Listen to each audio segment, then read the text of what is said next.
On my wedding day, my mother-in-law held the microphone in front of 300 elite guests and called me a charity case from the slums. My husband just stood there sipping his champagne and told me to smile for his wealthy investors. So I took the microphone, looked at every single guest, and made an announcement that shattered their entire fake empire. Minutes later, the very same people who insulted me were literally hiding under the banquet tables while federal agents stormed our reception. I am Caroline, 33 years old, and until that exact moment, my husband Bradley thought he was marrying a naive, broke woman he could easily manipulate. Before I continue this story, let me know where you are watching from in the comments below. Hit like and subscribe if you have ever had to stand up to toxic people who underestimated your worth. The ballroom at the Aspen Resort was the absolute definition of luxury. 300 of the most elite members of American high society filled the room, their voices creating a steady, affluent hum. Crystal chandeliers cast a warm, glittering glow over banquet tables draped in imported silk. Towering centerpieces of white orchids and hydrangeas scented the air, while waiters in crisp black suits moved silently through the crowd, constantly pouring vintage champagne. It was a $200,000 wedding, specifically designed to impress Bradley's supposed financial partners and elevate his family's already inflated social status. Bradley, at 35 years old, looked the exact part of the successful investment director in his tailored tuxedo. His parents, Patricia and Richard, had spent the entire evening aggressively working the room, making sure every single guest knew how incredibly generous they were for hosting such an extravagant event. I stood next to Bradley near the sweetheart table, holding my bouquet, my heart beating a steady rhythm against my ribs. I knew my mother-in-law deeply disliked me, but I had expected her to at least maintain the illusion of grace for the sake of her wealthy friends. I was completely wrong. The sharp clinking of a silver spoon against crystal cut through the room. Patricia stood at the main stage adjusting her heavy diamond necklace before grasping the microphone. She wore a silver couture gown that probably cost more than a down payment on a typical house, and her face was set in a practiced, picture-perfect smile. Patricia cleared her throat, ensuring every eye in the room was fixed firmly on her. She began her toast with a sweet, syrupy voice that completely masked the venom underneath. "We are so thrilled to welcome you all tonight," she announced. "As many of you know, our family has a long, proud tradition of excellence and pedigree. We hold our standards very high." She paused, letting her gaze drift over the crowd before locking eyes directly with me.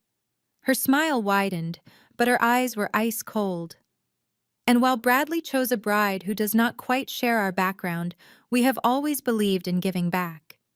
It is truly a testament to our family's deep capacity for charity that we welcome a girl who struggled her way up from the slums. Even though she clearly does not belong in our world, we are willing to open our hearts and provide her with a life she could only ever dream of." The ballroom went dead silent. You could have heard a pin drop on the carpeted floor.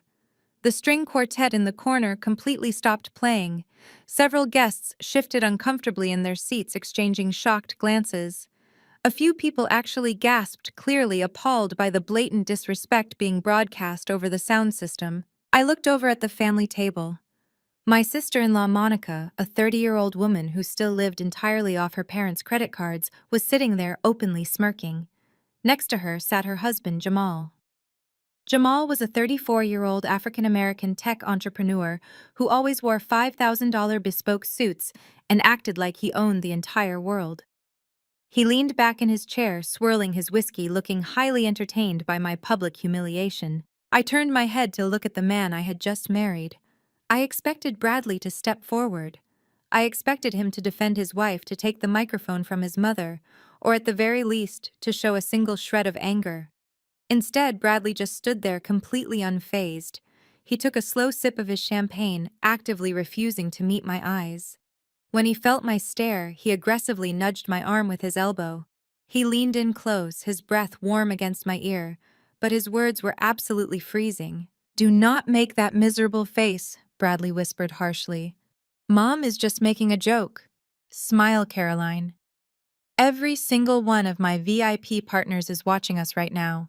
Do not ruin this night for my family. In that exact second, the illusion of my entire relationship shattered completely. For the past 2 years, Bradley had played the role of the loving, protective partner. He told me he did not care that I wore simple clothes or drove an older car. He told me his family was just a bit old-fashioned and that they would eventually come around.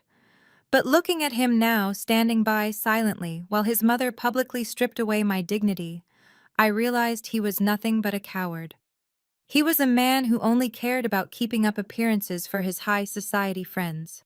He was absolutely fine with me being treated like garbage as long as it kept his mother happy and his investors impressed. What Bradley and his entire arrogant family did not know was that I was not a charity case. I was not some helpless office worker who needed their rescue.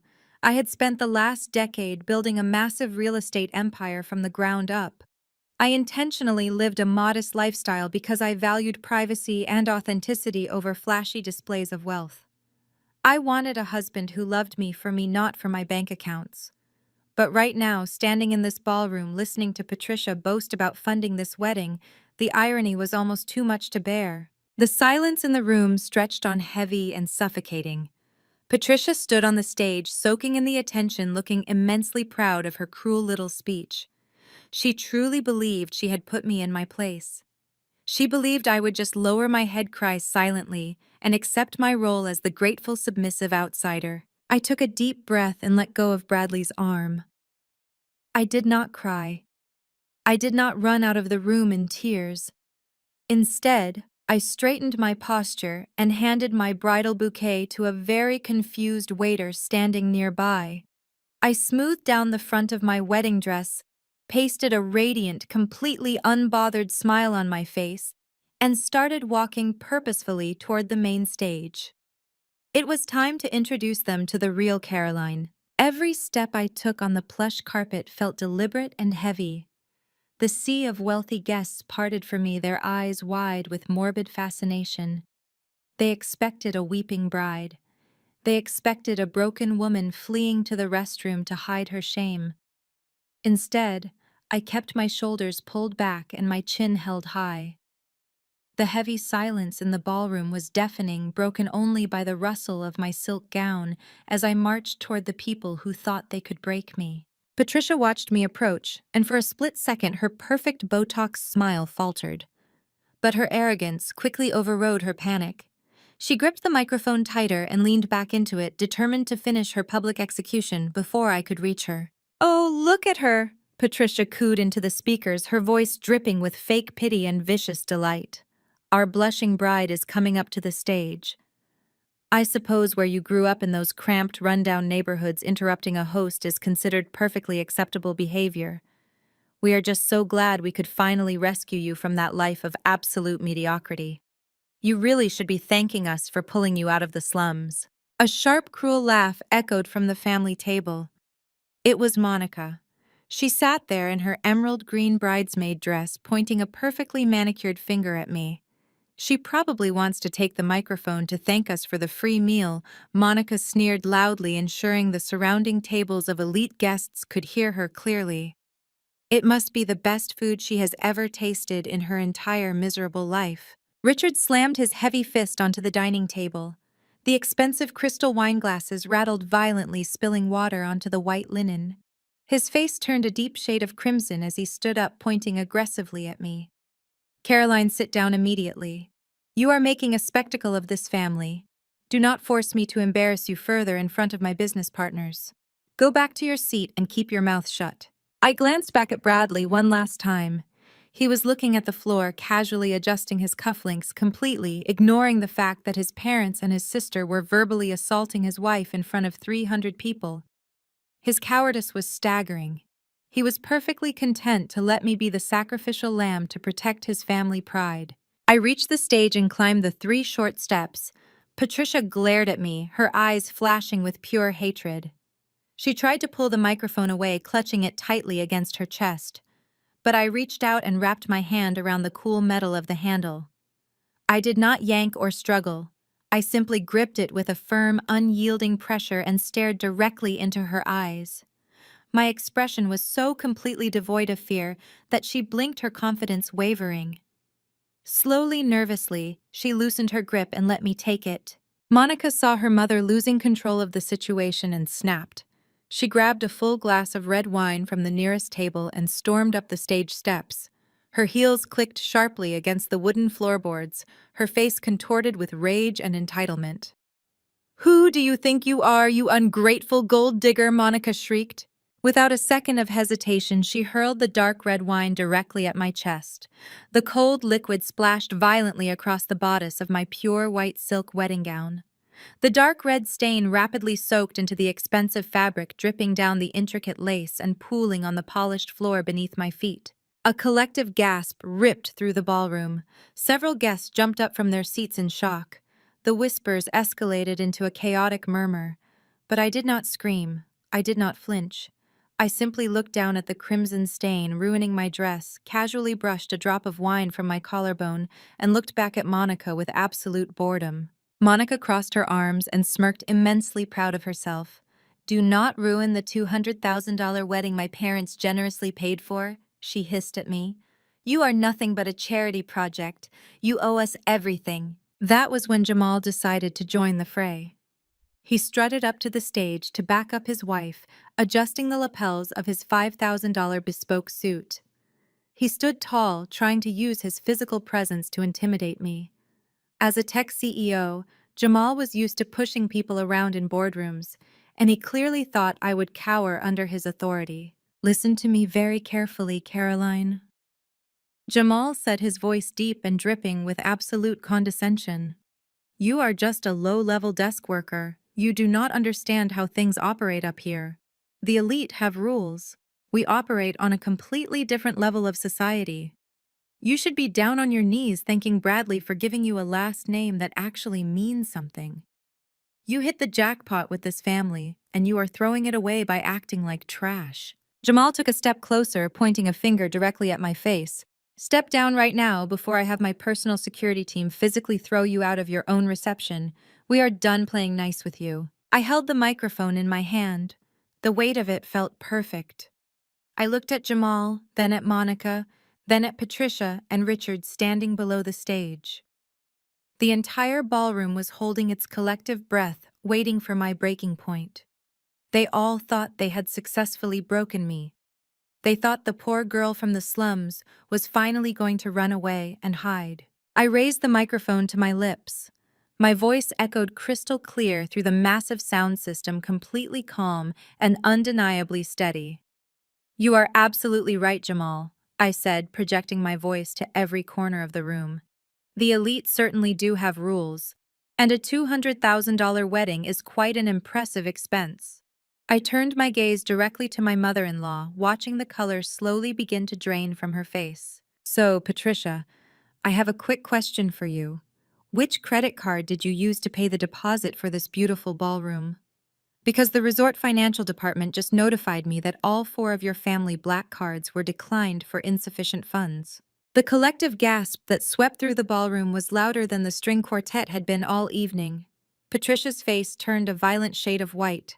She looked wildly around the room, her eyes darting between the elite guests who were now leaning in, whispering fiercely to one another. "Cut the sound!" Patricia shrieked, abandoning all pretense of high society elegance. She waved her arms frantically at the back of the room. "Manager, get out here and cut her microphone immediately. Security, remove this lying lunatic from the stage." Mr. Bennett, the head resort manager, marched briskly down the center aisle. Patricia pointed a triumphant finger at him. "Take that microphone from her and throw her out onto the street," Patricia commanded. But Mr. Bennett did not look at Patricia. He walked right past her, climbed the stage steps, and stopped directly in front of me. To the absolute horror of my in-laws, he bowed deeply. "I apologize for the interruption, Madam Chairman." Mr. Bennett announced, his voice carrying clearly to the front rows. "I have locked your microphone to the main speakers. No one can cut your audio." Patricia staggered backward as if she had been physically struck. "Madam Chairman," she stammered, her voice shaking. "What are you talking about? She is a low-level desk clerk." I smiled, adjusting the microphone in my hand. "That is what you assumed, Patricia. Because you were too arrogant to ever ask what I actually do for a living. You saw a woman who preferred simple clothes and did not flaunt designer bags, and you decided I was a charity case beneath your pedigree. You told everyone you were saving me. I paced slowly across the stage, letting my wine-stained dress trail behind me like a battle flag. The truth is, I am the majority shareholder of the real estate conglomerate that owns this five-star Aspen resort. And I am the one who quietly approved the booking for this event when your financial background check raised massive red flags. Richard grabbed the edge of the banquet table, looking like he might collapse. Monica covered her mouth, her eyes darting to Jamal, who suddenly looked very uncomfortable in his custom suit. You see, I continued making eye contact with the wealthiest investors in the room. This entire wedding was a scam. The $200,000 bill for tonight has not been paid. In fact, this so-called elite family has not paid a single legitimate bill in nearly a year. They have been entirely bankrupt for 8 months. The ballroom erupted. The VIP guests, many of whom were clearly creditors or business partners of Richard and Bradley, stood up from their tables. The whispers turned into angry demands for answers. "She is having a mental breakdown," a voice shouted from the back. Bradley was sprinting down the aisle, his face slick with sweat. He shoved past his parents and scrambled up the stage steps, desperate to salvage his crumbling facade. "Do not listen to her. The wedding stress has made her completely delusional." He lunged toward me, his hands grasping for the microphone. "Give me that right now, Caroline," he hissed under his breath.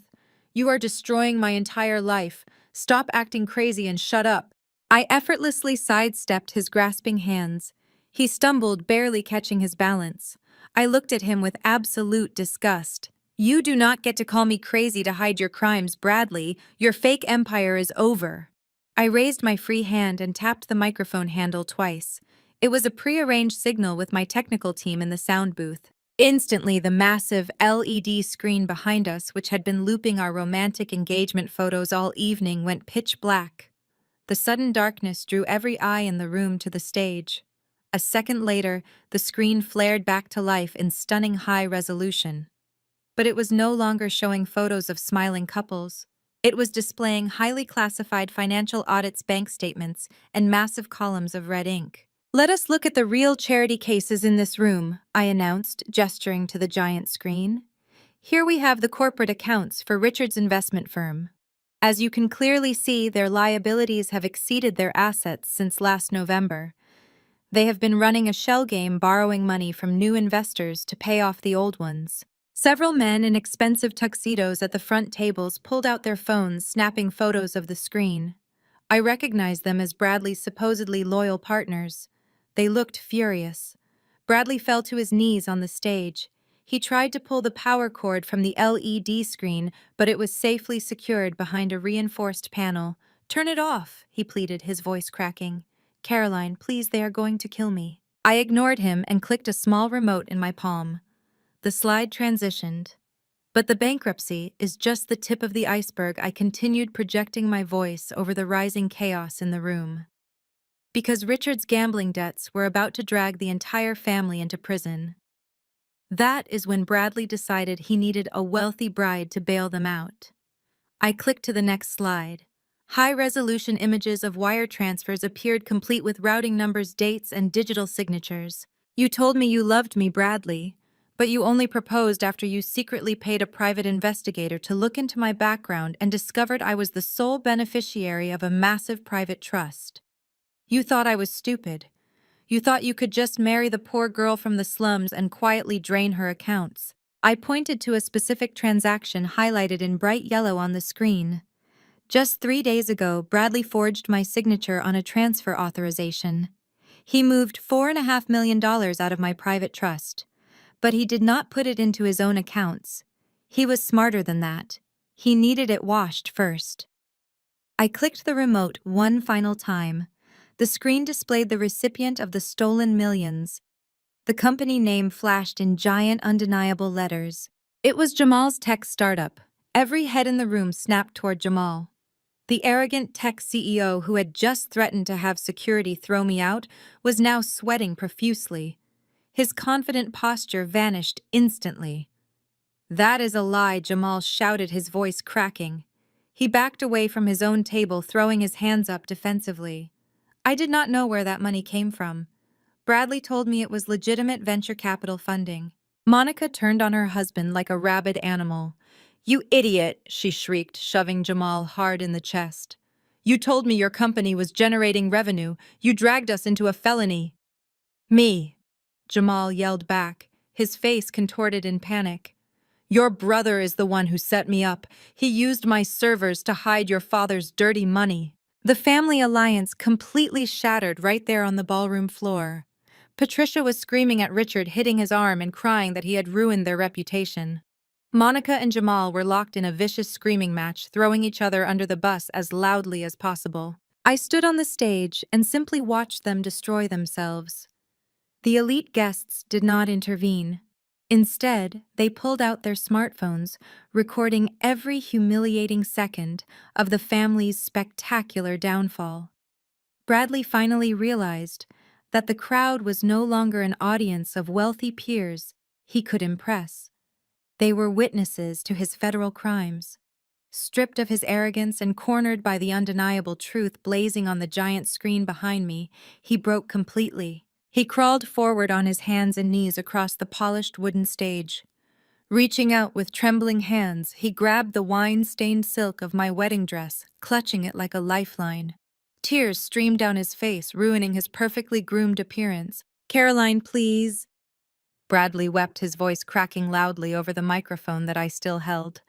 "We are married. You cannot do this to me. I love you. I swear I love you. We can fix this. Just turn off the screen. Tell everyone it is a misunderstanding. Please, Caroline, do not send my family to prison. I will pay back every single cent. Just give me another chance." He was using the very concept of love as a bargaining chip, proving exactly how pathetic and manipulative he truly was. I looked down at the man I had promised to spend my life with just a few hours ago. I did not feel an ounce of heartbreak. I only felt an overwhelming sense of liberation. "You do not love me, Bradley," I said, my voice echoing coldly through the silent ballroom. "You love the money you thought you were stealing. You love the idea of a naive girl from the slums who would sit quietly while your family treated her like garbage. But that girl does not exist."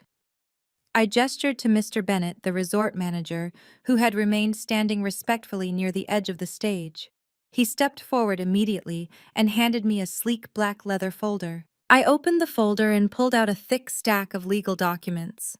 I looked Bradley dead in the eye and dropped the papers directly onto his chest. He scrambled frantically to catch them before they hit the floor. "Those are your divorce papers, Bradley," I announced. "And right behind them is a federal injunction signed by a judge. It legally freezes every single asset tied to your name, your father's fraudulent investment firm, and Jamal's fake tech startup. You do not have a single dime left to your name." Bradley stared at the papers in sheer terror, his mouth opening and closing without making a sound. But I was not finished. I brought the microphone back to my lips for my final announcement. "I did not just show these financial slides to our guests tonight," I declared, ensuring every person in the room heard me clearly. "I submitted the full forensic audit, including your forged wire transfers, to the Federal Bureau of Investigation at 6 o'clock this morning." The color entirely drained from Bradley's face. He dropped the legal papers, his hands shaking violently. Right on cue, the piercing wail of police sirens shattered the quiet mountain air outside. The sound grew louder and more intense by the second. Suddenly, brilliant flashes of red and blue lights pierced through the floor-to-ceiling glass windows of the ballroom, painting the panicked faces of my in-laws in harsh, flashing colors. Total chaos erupted. The elite guests, desperate to avoid being associated with a federal raid, backed away from the family table, clearing a wide path toward the entrance. The heavy double doors of the ballroom burst open with a deafening crash. A dozen federal agents, wearing dark tactical windbreakers, marched inside, their badges gleaming under the crystal chandeliers. "Federal agents, nobody move the lead!" Officer shouted, his voice cutting through the panic. "We have federal warrants for the arrest of Richard Patricia Bradley and Monica, along with Jamal, for wire fraud, money laundering, and conspiracy." Patricia let out a blood-curdling shriek. Her high society facade was completely annihilated. Richard tried to bolt toward the kitchen service doors, but two agents instantly intercepted him, slamming him against the wall and snapping handcuffs tightly around his wrists. Then came the ultimate, pathetic display of cowardice. Stripped of all their elite dignity, terrified of the handcuffs and the flashing cell phone cameras of their former friends, Patricia, Monica, and Jamal literally scrambled to the floor. They crawled frantically under the main banquet table, dragging the expensive floral centerpieces down with them. They pulled the thick white silk tablecloths over their heads, hiding in the dark under the table like terrified children. The wealthy VIP guests crowded around, holding their phones high to record the absolute humiliation. They captured the moment the federal agents surrounded the banquet table, lifted the expensive linen, and dragged Patricia and Monica out by their arms. Monica was sobbing hysterically, her emerald dress tangled around her knees, while Patricia screamed about her rights and her social standing to anyone who would listen. Jamal was hauled up next to them. His $5,000 bespoke suit ruined, his head hung low in absolute shame. On the stage, two agents flanked Bradley. They yanked him to his feet and roughly secured his hands behind his back. He did not look at me again. He just kept his eyes glued to the floor, completely broken. I stood on the stage and watched the people who had insulted, degraded, and tried to rob me get paraded out of the ballroom in handcuffs. I did not feel a shred of pity. They had earned every single second of this nightmare. I slowly slid the heavy diamond engagement ring off my finger. I tossed it onto the wooden stage, letting it bounce away into the shadows. Mr. Bennett stepped up beside me. He held a luxurious, tailored cashmere coat and gently draped it over my shoulders, covering the red wine stain on my silk gown. "Your limousine is waiting outside, Madam Chairman," he said respectfully. "Thank you, Mr. Bennett," I replied. With my head held high and my posture perfect, I walked gracefully down the stage steps and strode down the center aisle. The remaining guests parted from me, watching in stunned silence as I walked away. I did not look back at the screaming, the handcuffs, or the flashing cameras. I stepped out into the crisp mountain air, slid into the back of my waiting car, and left the ruins of their fake empire far behind me. Family is not defined by blood, and it certainly does not give anyone the right to manipulate and steal from you. Never allow anyone to trample over your boundaries because they think you are weak. And if they ever try, make absolutely sure that the price they pay is something they can never ever afford. The silence in the ballroom was absolute after Richard slammed his heavy fist onto the table. The expensive crystal wine glasses rattled violently, spilling water onto the white linen. His face turned a deep shade of crimson as he stood up, pointing aggressively at me. He demanded I sit down immediately and stop making a spectacle of the family. He tried to exert his patriarchal dominance, treating me like an unruly employee who had stepped out of line. He ordered me to go back to my seat and keep my mouth shut. I completely ignored his command. I stood firmly on the stage and tapped the microphone handle with my index finger. A sharp, clear thump echoed through the massive sound system, verifying it was perfectly live. The tension in the room skyrocketed. The elite guests shifted in their seats, their eyes darting between my unwavering stance and Richard's furious red face. They realized I was not backing down. The poor girl from the slums was refusing to submit to the wealthy patriarch. That was when Monica decided she had to intervene. She could not stand watching her parents lose control of the narrative. She sat at the family table, her face contorted with absolute entitlement. She grabbed a full glass of dark red wine from the table, her knuckles white, as she gripped the crystal stem. With a dramatic huff, she pushed her chair back and stormed toward the stage. Her heels clicked sharply against the polished wooden floorboards. She marched up the stage steps with her head held high, projecting the image of a protective sister defending her family's honor. As she reached the top step right next to where I stood holding the microphone, she feigned a sudden stumble. It was a terrible, exaggerated piece of acting. With a sharp gasp, she thrust her arm forward aggressively, splashing the entire contents of her wineglass directly onto my chest. The cold liquid hit me forcefully. It splashed violently across the bodice of my pure white silk wedding gown. The dark red stain rapidly soaked into the expensive fabric, dripping down the intricate lace and pooling on the stage floor beneath my feet. A collective gasp ripped through the ballroom. Several guests jumped up from their seats in shock. The whispers escalated into a chaotic murmur. But I did not scream. I did not flinch or burst into tears. I stood my ground, my posture perfect, the microphone still held firmly in my hand. Monica leaned in close to me. She made sure she was completely off the microphone, her face just inches from mine. The fake look of clumsiness vanished instantly, replaced by a vicious, triumphant sneer. "Who do you think you are, you ungrateful gold digger?" Monica hissed under her breath, her voice dripping with venom. "You think you can stand up here and embarrass us? You are nothing. We gave you everything. Do not ruin the $200,000 wedding my parents generously paid for. You are just a charity project. You owe us your entire miserable life." She crossed her arms, immensely proud of herself. She expected me to run away crying. She expected the sheer humiliation of a ruined wedding dress to finally break my spirit. She wanted the elite crowd to see the poor outsider running out of the room in disgrace. Instead of giving her the satisfaction of a reaction, I simply looked down at the massive crimson stain ruining my dress. I casually brushed a stray drop of wine from my collarbone with 2 fingers. I looked back up at Monica with absolute boredom. My expression was so completely devoid of fear or shame that her triumphant smirk faltered. She blinked, her confidence wavering for the first time all evening. I did not raise a hand to her. I did not yell back. I just held her gaze with a chilling, silent authority. The contrast between her erratic emotional attack and my cold, calculated composure made her look exactly like the spoiled, insecure child she truly was. She took a small step backward, suddenly realizing that throwing wine on me had not worked. It had only solidified my resolve. The trap was set, and the Golden family was walking right into it. Seeing his wife falter, Jamal decided it was time to intervene. He pushed his chair back from the front table, the harsh scraping sound echoing across the tense ballroom. Jamal was a 34-year-old tech entrepreneur, an African-American man who prided himself on projecting an image of absolute dominance and corporate superiority.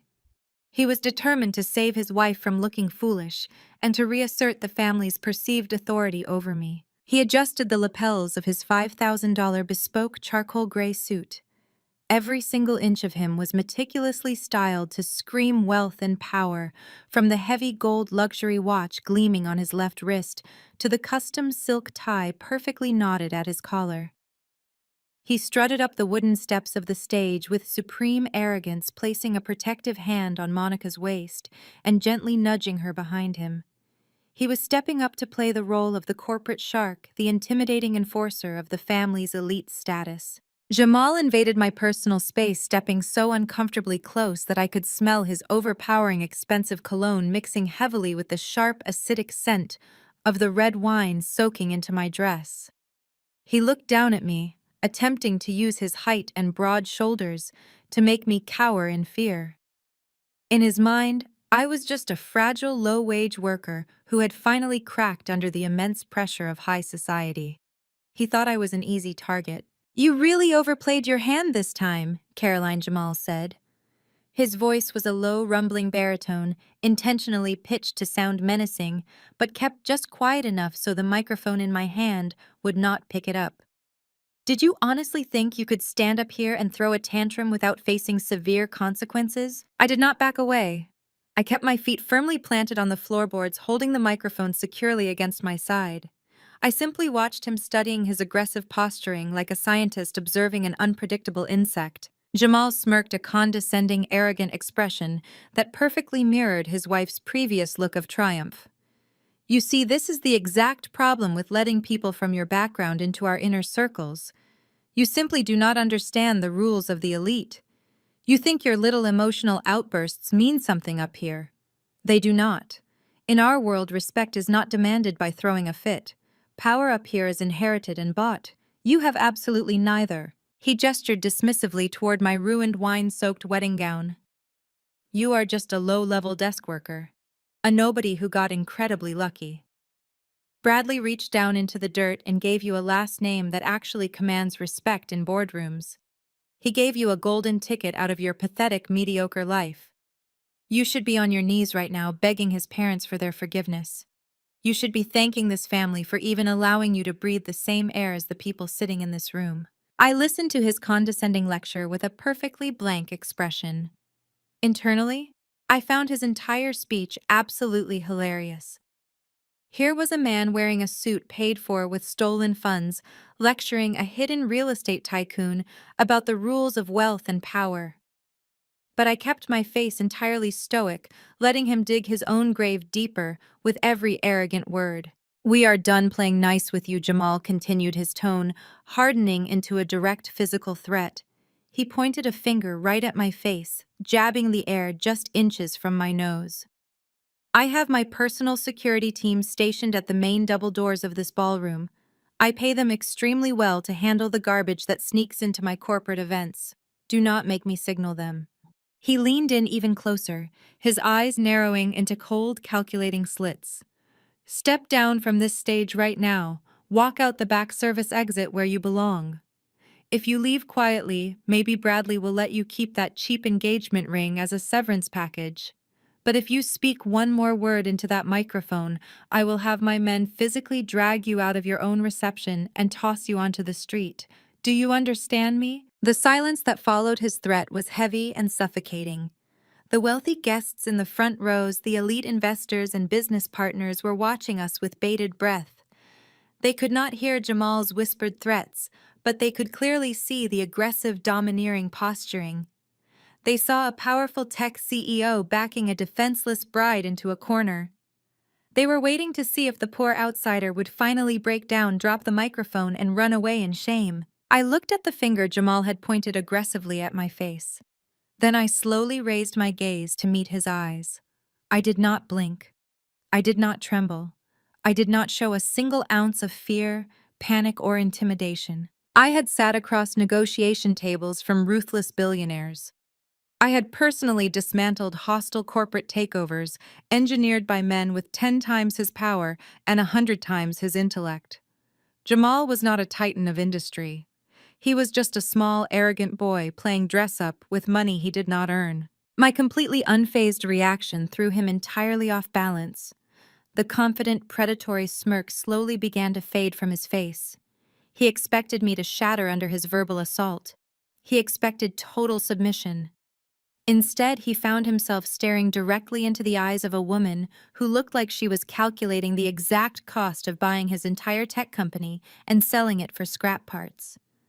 I raised the microphone slowly toward my lips, never breaking eye contact with him. The harsh metallic hum of the live audio system echoed across the cavernous ballroom. Jamal took a fraction of a step back as the feedback whined, his broad shoulders tensing under his custom suit. He expected me to drop the microphone. He expected me to surrender to his whispered threats and run out the back service doors. Instead, my voice rang out through the speakers, clear, resonant, and completely devoid of fear. "You are absolutely right, Jamal," I said. The sound of my voice washed over the crowd, instantly silencing the remaining whispers in the back of the room. "The elite do have rules. You operate on a completely different level of society. You rely on power, on leverage, and on keeping people in their designated places." Jamal's eyes widened. He darted a quick, nervous glance over his shoulder at the tables filled with his tech investors and Bradley's financial partners. He had intended for our conversation to be a private threat, an intimidation tactic delivered off the microphone. Broadcasting his arrogant philosophy to the entire room was not part of his strategy. "But here is the fascinating thing about your rules, Jamal." I continued pacing slowly across the stage. I stepped around Monica, who had frozen entirely, her empty wine glass still clutched in her shaking hand. "Those rules only apply if you actually possess the wealth you so desperately love to flaunt. Power up here is inherited and bought." Those were your exact words. But what happens when the money runs out? I turned my attention away from the panicked tech executive and locked my gaze directly on my mother-in-law. Patricia was standing rigid at the base of the stage steps. The smug satisfaction she had worn while delivering her cruel toast had completely evaporated, replaced by a tight, frantic confusion. She looked like a woman who had just realized she stepped on a landmine and was waiting for the inevitable blast. Patricia, I announced, letting her name bounce off the crystal chandeliers. You stood on this stage 10 minutes ago and demanded that I show gratitude. You demanded that I bow down and thank this family for rescuing me from the slums. You made sure every single guest in this ballroom knew that you were generously footing the bill for a $200,000 wedding reception. I stopped at the edge of the stage looking down at her. The heavy silence in the room was almost suffocating. The elite guests, men and women adorned in diamonds and imported tuxedos, leaned forward in their seats. They were no longer watching a petty family squabble. They were watching a public financial reckoning. It is a beautiful reception, I stated, gesturing elegantly with my free hand toward the towering white orchids and the overflowing champagne towers. The catering is flawless. The imported silk tablecloths are a lovely touch. I am sure everyone here is incredibly impressed by your deep capacity for charity and your boundless wealth. But I have a very simple practical question for you, Patricia. I gripped the microphone tightly, my voice dropping an octave, slicing through the tension like a steel blade. Which credit card did you use to pay the deposit for this beautiful ballroom? Patricia flinched, as if I had struck her across the face. Her mouth opened, but no sound came out. Her manicured hands gripped the edge of the nearest guest table so tightly her knuckles turned white. Because the resort financial department just notified the front desk of a rather embarrassing administrative issue. I continued, my tone conversational, yet utterly ruthless. It seems that when they attempted to run the final authorization for tonight's event, the transaction was declined. So they tried a backup card, and then another, and then a fourth. Richard, who had been looming behind his wife, suddenly lunged forward. Caroline, shut your mouth this instant, he roared, his voice cracking with sheer panic. This is an internal banking error. You have no idea what you are talking about. I know exactly what I am talking about, Richard. I fired back over the speakers, my voice easily overpowering his unamplified shouting. All 4 of your prestigious family black cards were declined for insufficient funds. Every single one of them. The cards are maxed out, frozen, and completely useless. The reaction was instantaneous. The pristine silence of the ballroom shattered into a chaotic symphony of shocked gasps, aggressive whispers, and the scraping of chairs. This was not just a rumor being passed around a country club locker room. This was a live execution of their financial standing. I looked out at the front tables. The VIP guests, the people Bradley and Richard relied on to maintain their fraudulent investment firm, were exchanging dark, furious looks. A prominent venture capitalist sitting in the second row abruptly set his champagne flute down on the table, his face hardening as he leaned over to whisper something urgent to his business partner. The facade of the Golden family was cracking wide open right in front of the people they needed most to deceive. You are standing here in $5,000 suits and couture gowns bragging about your superiority, I announced, making sure my voice carried over the rising murmurs of the crowd. You poured a glass of red wine on my wedding dress because you thought I was a gold digger trying to steal your family fortune. But the reality is that your family does not have a fortune to steal. You do not even have enough liquidity to pay for the floral arrangements sitting on these tables. Patricia covered her face with her hands, letting out a stifled, humiliated sob. She shrank back against Richard, trying to hide from the burning stares of her high society peers. Her entire identity, built meticulously over decades of social climbing and elitist posturing, was disintegrating under the bright ballroom lights. Jamal, standing a few feet away from me on the stage, looked absolutely nauseated. He aggressively tugged at his custom silk tie as if it were suddenly choking him. He darted a panicked look at the investors from his tech startup, who were sitting near the center aisle. They were glaring back at him with undisguised suspicion. The threat he had made just moments ago about calling his private security team now felt entirely pathetic. You told me I owed you my life, I said, focusing my attention back on Monica, who was still frozen on the stage. You told me I was a charity project. But right now, the only people in this room relying on charity to survive are you and your parents. The whispers among the VIP guests grew louder, morphing from quiet gossip into a low, threatening rumble of anger. The people in this room were not fools. They were apex predators in the financial world. They smelled blood in the water, and they were rapidly realizing that the blood belonged to Richard and Bradley. I stood on the stage, my wine-stained dress standing out as a symbol of their desperate cruelty. I had dropped the first domino, and the entire structure of their fake, glamorous life was already beginning to collapse. But I was not done. The declined credit cards were just the warm-up. It was time to show them what real power actually looked like. The immediate aftermath of my announcement was pure, unadulterated panic. Patricia realized with terrifying clarity that the wealthy peers she had spent her entire life trying to impress were now actively turning against her. The whispers from the front tables were no longer polite high society gossip. They were harsh, demanding questions. The venture capitalists and hedge fund managers were looking at Richard like a wounded animal. Patricia knew she had seconds to shut me down before the damage became permanent. She spun around frantically, her silk couture gown whipping around her ankles, searching the perimeter of the grand ballroom for anyone in a staff uniform. Her eyes locked onto a figure standing near the grand double doors. It was Mr. Bennett, the head resort manager. He was an older, distinguished man in an immaculate black tuxedo, overseeing the event with a team of security guards positioned behind him. "Cut the sound!" Patricia shrieked.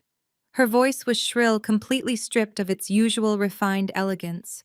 It echoed off the vaulted ceilings, desperate and ugly.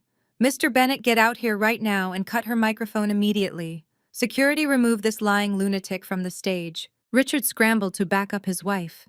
He turned to the VIP tables, holding up his hands in a placating gesture, sweating profusely under the crystal chandeliers.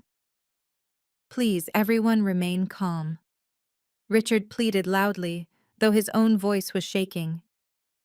"It is a technical glitch. The resort made a billing error. My daughter-in-law is clearly having a severe mental breakdown from the stress of the wedding. We will have her removed so we can continue the evening." He glared at the back of the room and bellowed, "Manager, do your job! Turn off that audio system and throw her out onto the street before I sue this entire establishment." Mr. Bennett nodded curtly.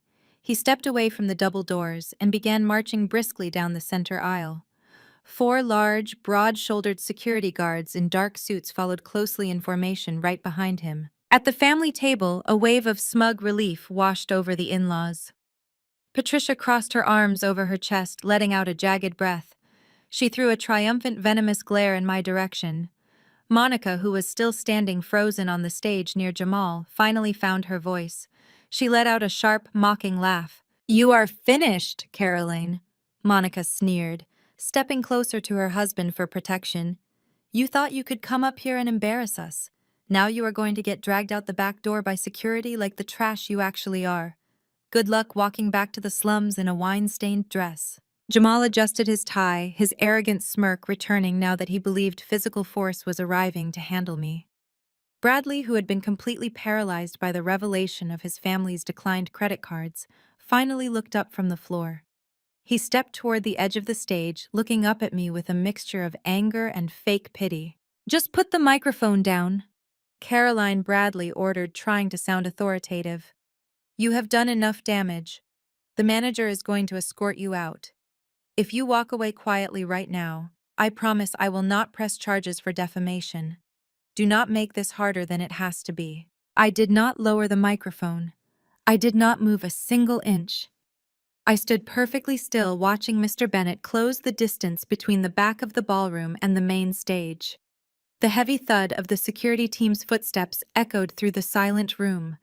The wealthy guests pulled their chairs in, clearing the aisle, eagerly anticipating the dramatic physical removal of the rogue bride. Mr. Bennett reached the bottom of the stairs. Patricia stepped aside, gesturing grandly toward me as if she were a queen ordering an execution. "Take that from her hands," Patricia commanded him. Mr. Bennett did not even glance at Patricia. He walked right past her outstretched arm, completely ignoring her demands. He climbed the 3 wooden steps onto the stage, his black dress shoes clicking sharply. The 4 security guards fanned out at the base of the stairs, turning their backs to the stage and facing the guests, creating a human barricade between the family and me. Monica took a step back, suddenly confused as to why the security guards were not moving toward me. Jamal frowned, his eyes darting between the guards and the manager. Bradley opened his mouth to give Mr. Bennett a direct order. But Mr. Bennett walked straight past Bradley. He walked past Jamal. He walked past Monica. He stopped exactly 2 feet directly in front of me. The entire ballroom held its breath. They waited for him to reach out and snatch the microphone from my hands. They waited for the physical struggle. Instead, Mr. Bennett placed his right hand flat against his chest, right over his heart. He planted his feet together and executed a flawless, deep, and incredibly respectful bow. He held the bow for 3 full seconds, a display of absolute deference that sent a shockwave of pure confusion crashing over the room. When he finally straightened up, he looked at me with an expression of utmost professional respect. "I apologize for the interruption," Madam Chairman Mr. Bennett announced. His voice was projected loudly and clearly, carrying across the stage and reaching the front rows of the VIP tables without any need for amplification. "I have locked your microphone to the main speakers in the sound booth. No one can cut your audio. You have the floor for as long as you require." If a bomb had detonated in the center of the room, it would have caused less shock. The absolute paralysis that struck my in-laws was a masterpiece of human psychology. Patricia literally swayed on her feet, her hands reaching out blindly to grab the edge of the banquet table to keep from collapsing. The color drained from her face so completely she looked like a ghost. Richard's jaw dropped open, his eyes bulging out of his head as he stared at the resort manager in sheer terror. "Madam Chairman." Patricia stammered the words, barely squeaking out of her throat. Her voice was trembling so violently, she sounded like a different person. "What are you talking about? She is a low-level desk clerk. She is a nobody." Monica dropped her empty wine glass. It hit the wooden stage floor with a sharp crack, shattering into a dozen jagged pieces, but she did not even look down. Jamal looked like he had just swallowed glass. He took a terrified step backward, putting distance between himself and me, finally realizing that the woman he had just threatened with physical violence was the most powerful person in the building. Bradley stared at me, his eyes darting wildly between my calm face and Mr. Bennett's respectful posture. He was desperately trying to process the impossible reality unfolding in front of him. The quiet, frugal woman he thought he had successfully manipulated was being addressed with a title reserved for corporate titans. The elite investors in the audience immediately caught the shift in the power dynamic. They were not watching a crazy bride. They were watching an execution carried out by someone operating at the highest level of authority. I looked down at the shattered glass at Monica's feet, then raised my eyes to meet Patricia's terrified gaze. The microphone was live, the room was mine, and their ultimate nightmare had just begun. I adjusted my grip on the microphone. The cool metal felt grounding against my palm. I looked directly at my mother-in-law, who was still trembling near the shattered glass. "That is what you assumed, Patricia," I said, my voice echoing evenly across the vast space. "Because you were too arrogant to ever ask what I actually do for a living. You saw a woman who preferred simple clothes and did not flaunt designer bags, and you decided I was a charity case beneath your pedigree. You told everyone you were saving me." I paced slowly across the stage, letting my wine-stained dress trail behind me like a battle flag. I stepped carefully over the broken crystal, forcing Jamal and Monica to back away from me. "The truth is," I continued, my gaze sweeping over the audience, "I am the majority shareholder of the real estate conglomerate that owns this 5-star Aspen resort. And I am the one who quietly approved the booking for this event when your financial background check raised massive red flags." Richard grabbed the edge of the banquet table, looking like he might collapse entirely. The color drained from his face, leaving his skin a sickly ashen gray. Monica covered her mouth with both hands, her eyes darting to Jamal. Jamal suddenly looked incredibly small inside his expensive custom suit. The tech CEO, who had just threatened to throw me out, was now sweating profusely, realizing he was standing on my property surrounded by my security team. I turned my attention back to the crowd. "You see," I announced, making direct eye contact with the wealthiest investors sitting in the front rows, "this entire wedding was a scam. The $200,000 bill for tonight has not been paid. In fact, this so-called elite family has not paid a single legitimate bill in nearly a year. They have been entirely bankrupt for 8 months. The ballroom erupted. The VIP guests, many of whom were clearly creditors or business partners of Richard and Bradley, stood up from their tables. The whispers turned into angry, demanding questions. I watched a prominent hedge fund manager slam his napkin down and point an accusing finger at Richard. These were not just socialites attending a party. They were men and women who managed billions of dollars, and they instantly recognized the smell of financial rot. They realized they had been invited here not as honored guests, but as marks for a family desperately trying to project an illusion of solvency. Patricia let out a strangled gasp. She looked around at the furious faces of her peers, the people she had spent decades trying to impress. "Richard, do something," she hissed, grabbing her husband's arm. "Tell them she is lying.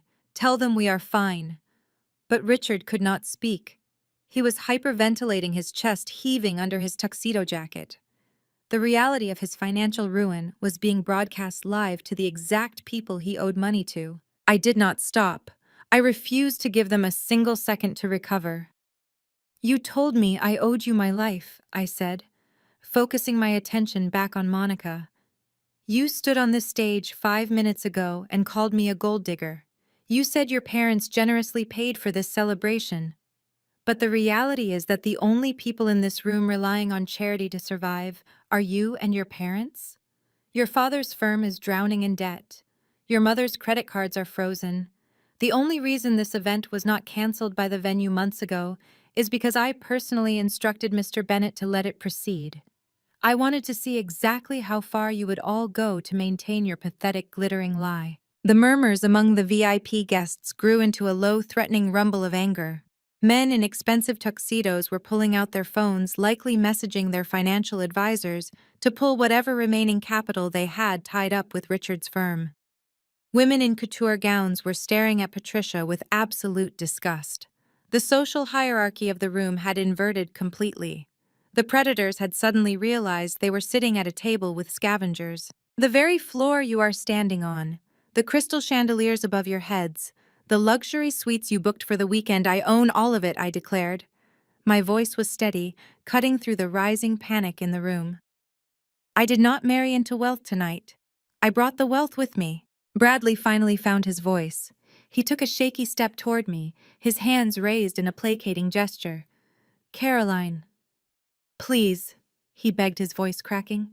"You are destroying my family. We can talk about this. Just turn the microphone off. We can fix this in private. I will explain everything to you." I looked at the man I had married, the man who had stood by silently while his mother humiliated me, while his sister threw wine on me, and while his brother-in-law threatened me. He was not asking for forgiveness. He was asking for a cover-up. He wanted to drag me back into the shadows to protect his precious reputation. "There is nothing to fix in private, Bradley," I replied coldly. "You brought me out here in front of 300 people to play the role of your grateful, submissive little trophy. You let your mother call me trash because you thought I was too poor and too weak to fight back. You thought my silence was submission. It was not. It was just me taking notes." I turned back to the audience, my voice ringing out with absolute authority. "For 8 months, Richard and Bradley have been running a shell game. They have been borrowing money from new investors in this very room to pay off the old ones. They hosted this wedding to convince all of you that their firm is thriving, hoping you would write them another round of checks tomorrow morning." The outrage from the front tables boiled over. A man with silver hair and a sharp jawline shouted directly at Richard. "Is this true? Richard, have you been using our capital to fund your personal debts?" Richard shrank back, unable to meet the man's furious gaze. Patricia tried to hide behind her husband, her former arrogance replaced by sheer, unadulterated terror. The wealthy elite did not tolerate being made into fools, and they certainly did not tolerate being robbed by their own. I stood on the stage, the undisputed owner of the room, both literally and figuratively. My wine-stained dress no longer looked like a mark of humiliation. It looked like the armor of someone who had just walked through a battlefield and emerged completely victorious. I had dropped the first major domino, and the entire structure of their fake glamorous life was rapidly collapsing into dust. But the bankruptcy was just the beginning. The real crimes had yet to be exposed. The real crimes had yet to be exposed. Bradley could no longer hide behind his parents or his cowardly silence. The terrifying realization that his entire livelihood was evaporating in front of his eyes finally snapped him out of his paralysis. He saw the furious expressions of his investors and knew that if he did not silence me immediately, he would be leaving this resort in handcuffs rather than a honeymoon suite. He lunged forward, sprinting down the short distance between the sweetheart table and the stage. His polished facade was entirely gone. He took the wooden steps two at a time, his breathing heavy, his eyes wide with a frantic, animalistic desperation. He reached up and violently loosened his expensive silk tie, as if the collar of his tuxedo shirt was suddenly choking him. He threw his hands up in a placating gesture toward the crowd, desperately trying to project the image of a loving, concerned husband managing a tragic situation. "Please, everyone, I beg of you to remain calm," Bradley shouted, forcing a laugh that sounded jagged and hysterical. "I apologize for this display. My beautiful bride has been under an immense amount of pressure lately. The stress of planning this massive event has clearly taken a severe toll on her mental health. She is not in her right mind tonight. These claims are nothing but the delusional ramblings of an exhausted woman who needs immediate medical attention. We will get her the help she requires." He was trying to gaslight me in front of 300 people. It was the ultimate classic maneuver of a cornered coward. Rather than face the consequences of his actions, he was trying to convince a room full of elite financial predators that the woman exposing his bankruptcy was simply insane. He figured if he played the role of the sympathetic, protective husband dealing with a hysterical wife, they might actually pity him and look the other way. The crowd, however, was not buying a single word of it. The venture capitalists in the front row crossed their arms, their eyes darting between my calm, dominant posture and Bradley's sweaty, frantic flailing. They had seen enough corporate collapses to recognize the stench of a drowning man trying to pull anyone else down with him. Seeing that his public announcement was failing to soothe the angry investors, Bradley turned his focus entirely on me.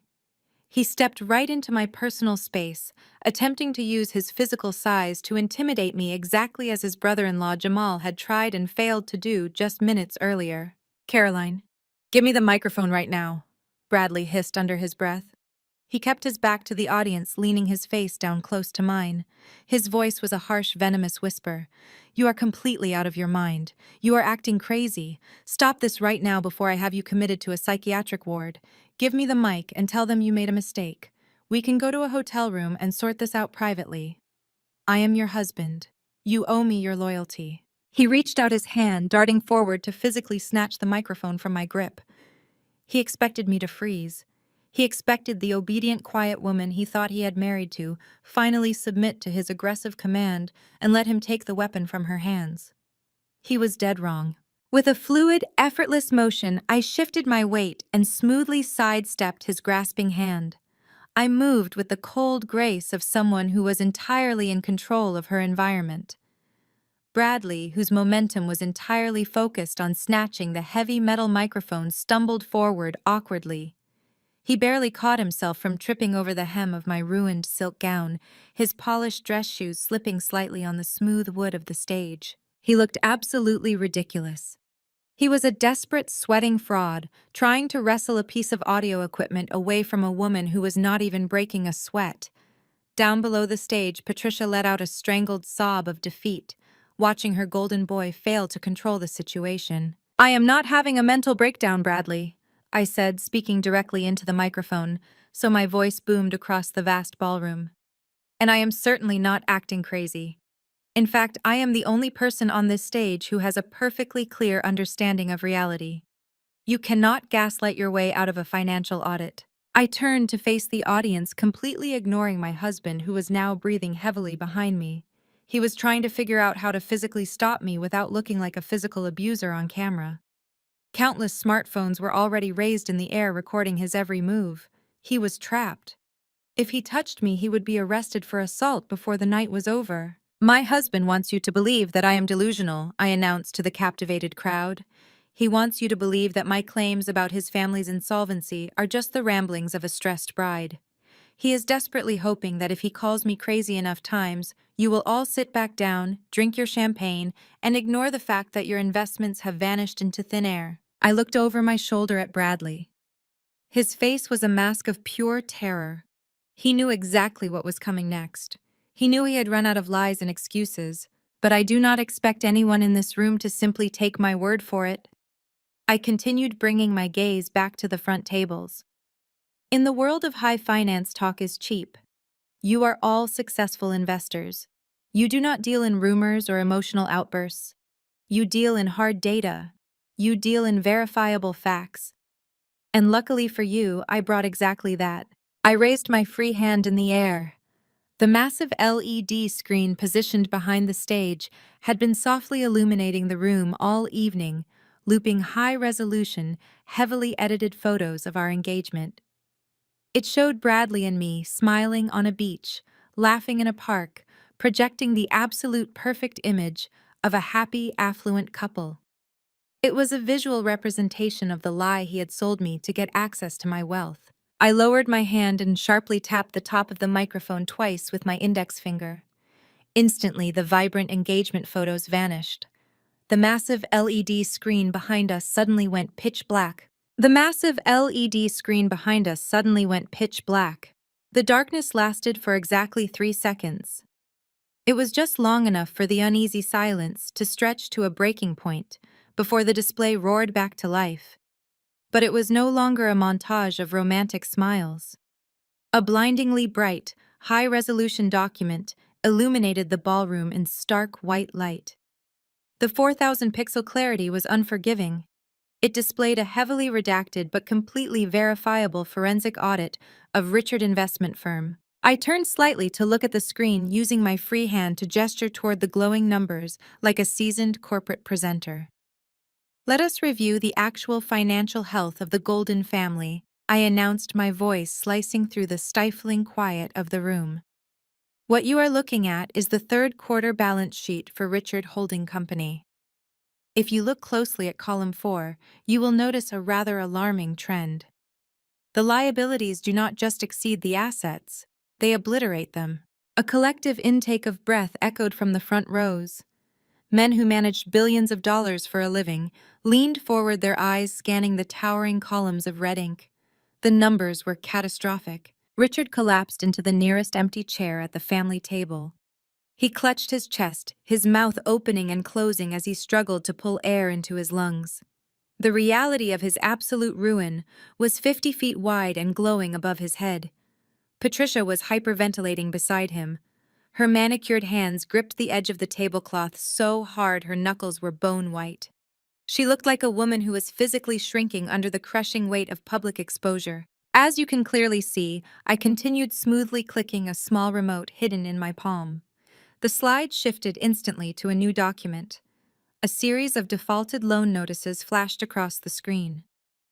These are formal notices of default from 3 separate offshore lenders. The firm has not made a single legitimate interest payment in exactly 8 months. Instead of admitting insolvency, Richard and Bradley decided to keep up appearances. They continued taking capital from many of you sitting in this very room tonight. I pointed directly at a well-known venture capitalist who had just attended Bradley's bachelor party 2 weeks prior. They took your money to pay for their country club memberships, their imported cars, and the lease on their fake corporate office. They operated a textbook Ponzi scheme wrapped in a designer tuxedo. The outrage from the crowd was instantaneous and completely uncontained. Angry shouts erupted from the VIP tables. Guests slammed their fists down on the fine linen. Several high-profile investors began furiously dialing their legal teams on their cell phones, barking orders to freeze accounts and initiate emergency audits. The elite solidarity that the family had relied upon was entirely dead. The room had transformed into a den of betrayed, furious wolves. Bradley spun around to look at the screen. The blood completely drained from his face as he read the confidential documents being broadcast to his entire social and professional circle. He let out a strangled, desperate noise. He lunged toward the back of the stage, waving his arms frantically, trying to physically block the massive projector with his body. It was a pathetic, futile gesture. He was just a single man trying to cast a shadow over a 50-foot wall of truth. "Turn it off!" Bradley screamed at the sound booth, his voice cracking with pure panic. "Somebody turn that screen off right now. This is illegal. These are private documents." "They are evidence, Bradley." I corrected him, projecting my voice over his frantic shouting. "And since you tried to use my name and my supposed lack of status to cover up your crimes, I decided the most appropriate venue to reveal the truth was the very event you orchestrated to scam these people. You brought them all into one room. You just saved the federal investigators the trouble of rounding up the victims." Bradley practically threw himself at the base of the massive screen, his hands smacking against the digital glass as if he could manually wipe away the numbers. His tuxedo jacket was completely ruined with sweat. He looked out at the sea of angry faces, his breath hitching. He tried to form words, tried to spin another lie, but his voice completely failed him. The undeniable reality of his fraud was burning brightly behind him, casting long, dark shadows across the stage. He was a man watching his entire existence evaporate in real time. I clicked the remote again. The screen transitioned to a new set of bank statements. These displayed personal accounts linked directly to Patricia and Monica. "Let us not pretend the women of this family were innocent bystanders," I stated, making sure Monica heard every single word. The slide zoomed in on a series of exorbitant luxury purchases. While the firm was actively defaulting on millions of dollars in loans, Patricia was charging $80,000 in high-end jewelry to a corporate expense account. Monica was using investor capital to fund a month-long vacation in Monaco. They lived like royalty on stolen money. Monica let out a high-pitched wail. She grabbed her husband Jamal by the arm, trying to hide behind his broad shoulders. But Jamal was violently shrugging her off, stepping away from her, as if she were suddenly contagious. He was frantically trying to distance himself from the sinking ship. I watched them turn on each other, feeling nothing but cold satisfaction. The Golden family, who had spent the entire evening mocking my background and demanding my gratitude, was now publicly exposed as a syndicate of thieves. They had no honor, no wealth, and absolutely no way out. The undeniable proof was glaring down at them in stunning 4,000 pixel resolution, branding them as frauds for the rest of their lives. But the absolute worst of their financial crimes had not even been shown yet. They had stolen from their investors, yes. But Bradley had committed a far more personal, far more dangerous sin. I clicked the remote one more time, preparing to deliver the killing blow. The screen shifted away from Richard's failing firm and centered on a series of heavily encrypted wire transfers. It was time to show the audience exactly how Bradley had tried to save his doomed family, by targeting me. The digital display refreshed with a sharp, bright flash. Rows of banking data materialized, highlighting a complex web of offshore accounts and corporate routing numbers. I pointed my remote at the center of the screen, zooming in on 3 specific transactions executed over the last 72 hours. "Look closely at these routing numbers," I instructed the silent, captivated audience. "These are not standard corporate dividends or end-of-quarter payouts. These are panicked, desperate wire transfers." I walked to the edge of the stage, towering over Jamal, who was now trembling so violently his heavy gold watch rattled against his wrist. "You told me earlier that power up here is inherited and bought, Jamal. You lectured me about the rules of your elite world and how I was nothing but a low-level desk worker. But looking at these bank statements, it seems your power was actually just wired electronically from your brother-in-law." The screen shifted again, isolating a massive, undeniable figure in bright yellow highlight. $4.5 million. A collective gasp echoed across the ballroom. The crowd murmured in genuine shock. I traced the digital paper trail on the screen with my hand. The money started in a holding account controlled exclusively by Bradley. It was then funneled through 2 anonymous shell companies in the Cayman Islands to mask its origin. But the final destination was completely transparent. Every single cent was deposited directly into the primary operating account of Jamal's highly touted tech startup. Jamal stumbled backward, bumping hard into the edge of a banquet table. A silver fork clattered loudly to the floor. The venture capitalists sitting just feet away from him, the very men who had poured their own legitimate capital into his startup, stood up in unison. Their faces were twisted in pure rage. Jamal had pitched them a revolutionary technology company, promising massive returns and industry disruption. Now they were staring at undeniable proof that his prestigious business was nothing more than a glorified washing machine for his father-in-law's dirty money. "That is impossible!" Jamal choked out, wiping sweat from his forehead with the back of his shaking hand. "I run a legitimate software enterprise. My valuation is real. I have proprietary algorithms." "Your valuation is a fantasy, Jamal."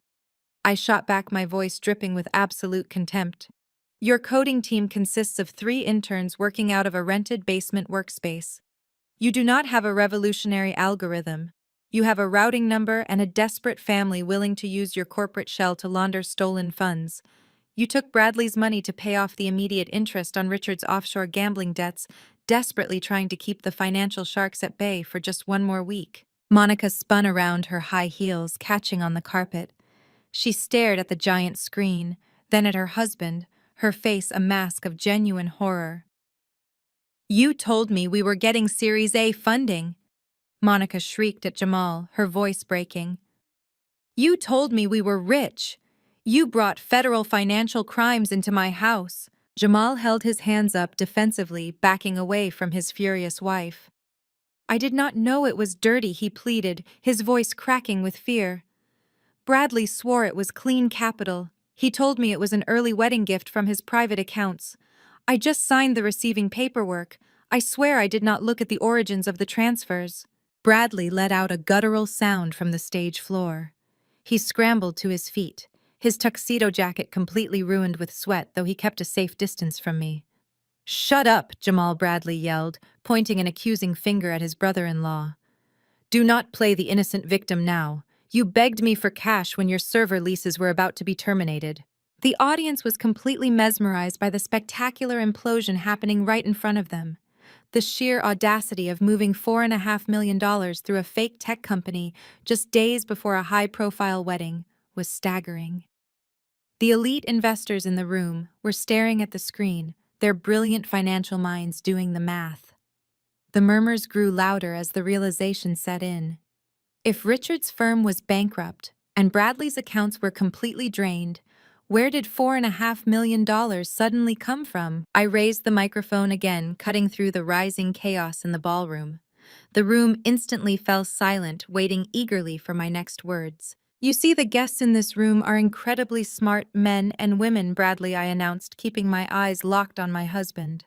"They are looking at this massive wire transfer, and they are wondering the exact same thing I wondered when my private bank notified me of a massive security breach on my personal accounts. If your family is completely broke, how did you manage to wire $4.5 million to Jamal on a Tuesday afternoon?" Bradley froze. The remaining blood drained entirely from his face, leaving him looking like a corpse in a tailored suit. He realized what I was about to say. He realized the ultimate devastating truth was about to be dropped on the entire room. He shook his head slowly, a silent, desperate plea for mercy that I had absolutely no intention of granting. I turned to face the crowd, holding my head high, preparing to deliver the killing blow that would seal his fate forever. I clicked the remote one final time. The screen behind me shifted from the offshore routing numbers to a highly classified, incredibly sensitive banking document. The logo of one of the most exclusive private wealth management firms in the world glowed in bright blue at the top of the screen.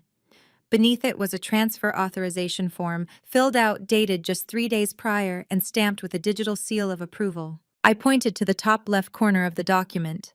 "That is my personal private trust account," I stated, my voice echoing like thunder across the silent ballroom. "It is an account that I established a decade ago, built entirely from the profits of my real estate developments. It is an account that Bradley was never supposed to have access to." I zoomed in on the bottom right corner of the document. The image enlarged to show a signature. It looked like mine, but the curvature of the letters was rigid and forced. "You hired a private investigator to find out my true net worth, Bradley," I announced, turning to glare at him. "But you did not stop there. You used the wedding planning process to gain access to my personal identification documents." You waited until I was distracted with finalizing the catering menu and the floral arrangements, and you meticulously forged my signature on a transfer authorization. You deliberately bypassed the security protocols of a joint marital account by executing this fraud before we even walked down the aisle. You stole $4.5 million of my hard-earned money because you were too cowardly to admit your family was completely destitute. Bradley let out a hollow, agonizing gasp. He backed away, his hands gripping the sides of his head as if trying to physically block out my words. But stealing from your bride was not enough, I continued, mercilessly pressing the attack. You had to protect the family patriarch. I turned my attention to Richard, who was now slouched in his chair, staring blankly at the floor. I clicked the remote again. A new ledger appeared, cross-referencing the deposits into Jamal's tech startup with a series of massive payouts to an illegal offshore gambling syndicate based in Macau. Richard did not just lose his investment firm to bad market conditions, I announced to the room. He gambled it away.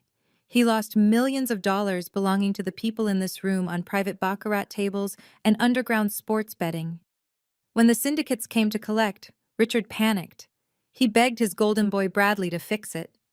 So Bradley stole my money, funneled it into Jamal's fake software company, and laundered it out the back door as fabricated operational expenses to pay off the gambling debts before the bookies broke Richard's legs.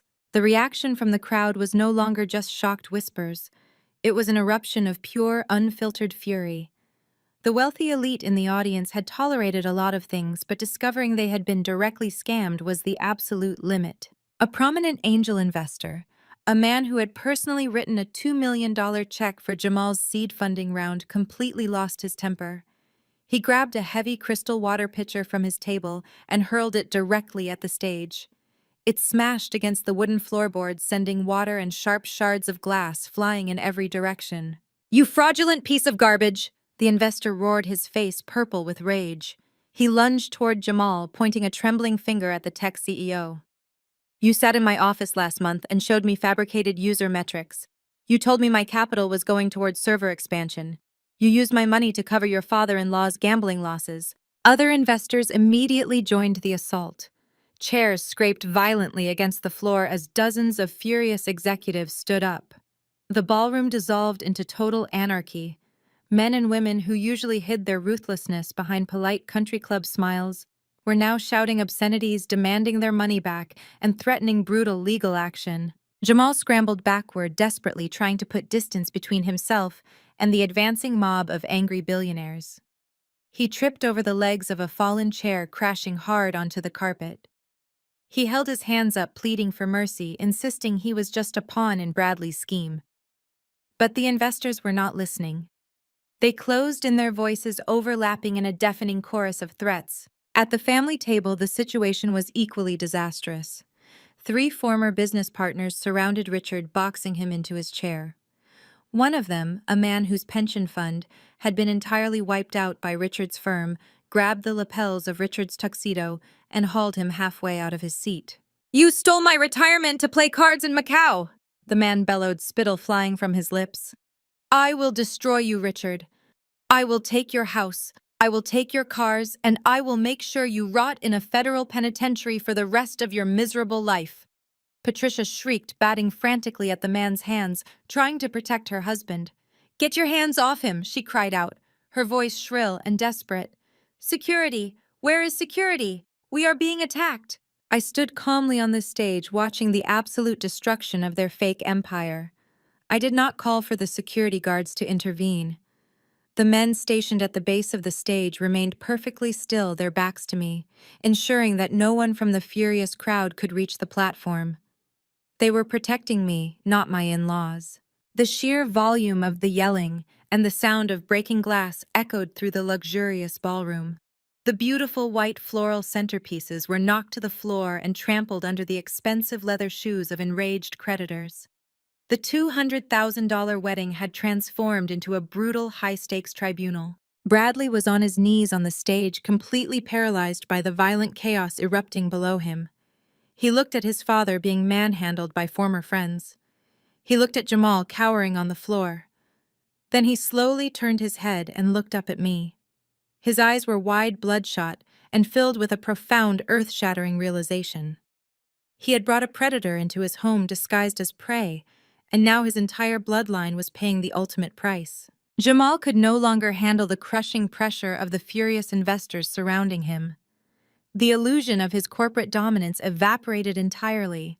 He scrambled backward from the advancing billionaires, kicking away the remnants of a broken chair, and pointed a trembling finger directly at the stage. "He lied to me!" Jamal shrieked, his voice echoing through the ballroom without any need for a microphone. "Bradley told me the money was clean. He is the one who forged the transfer documents. I just provided the corporate routing numbers.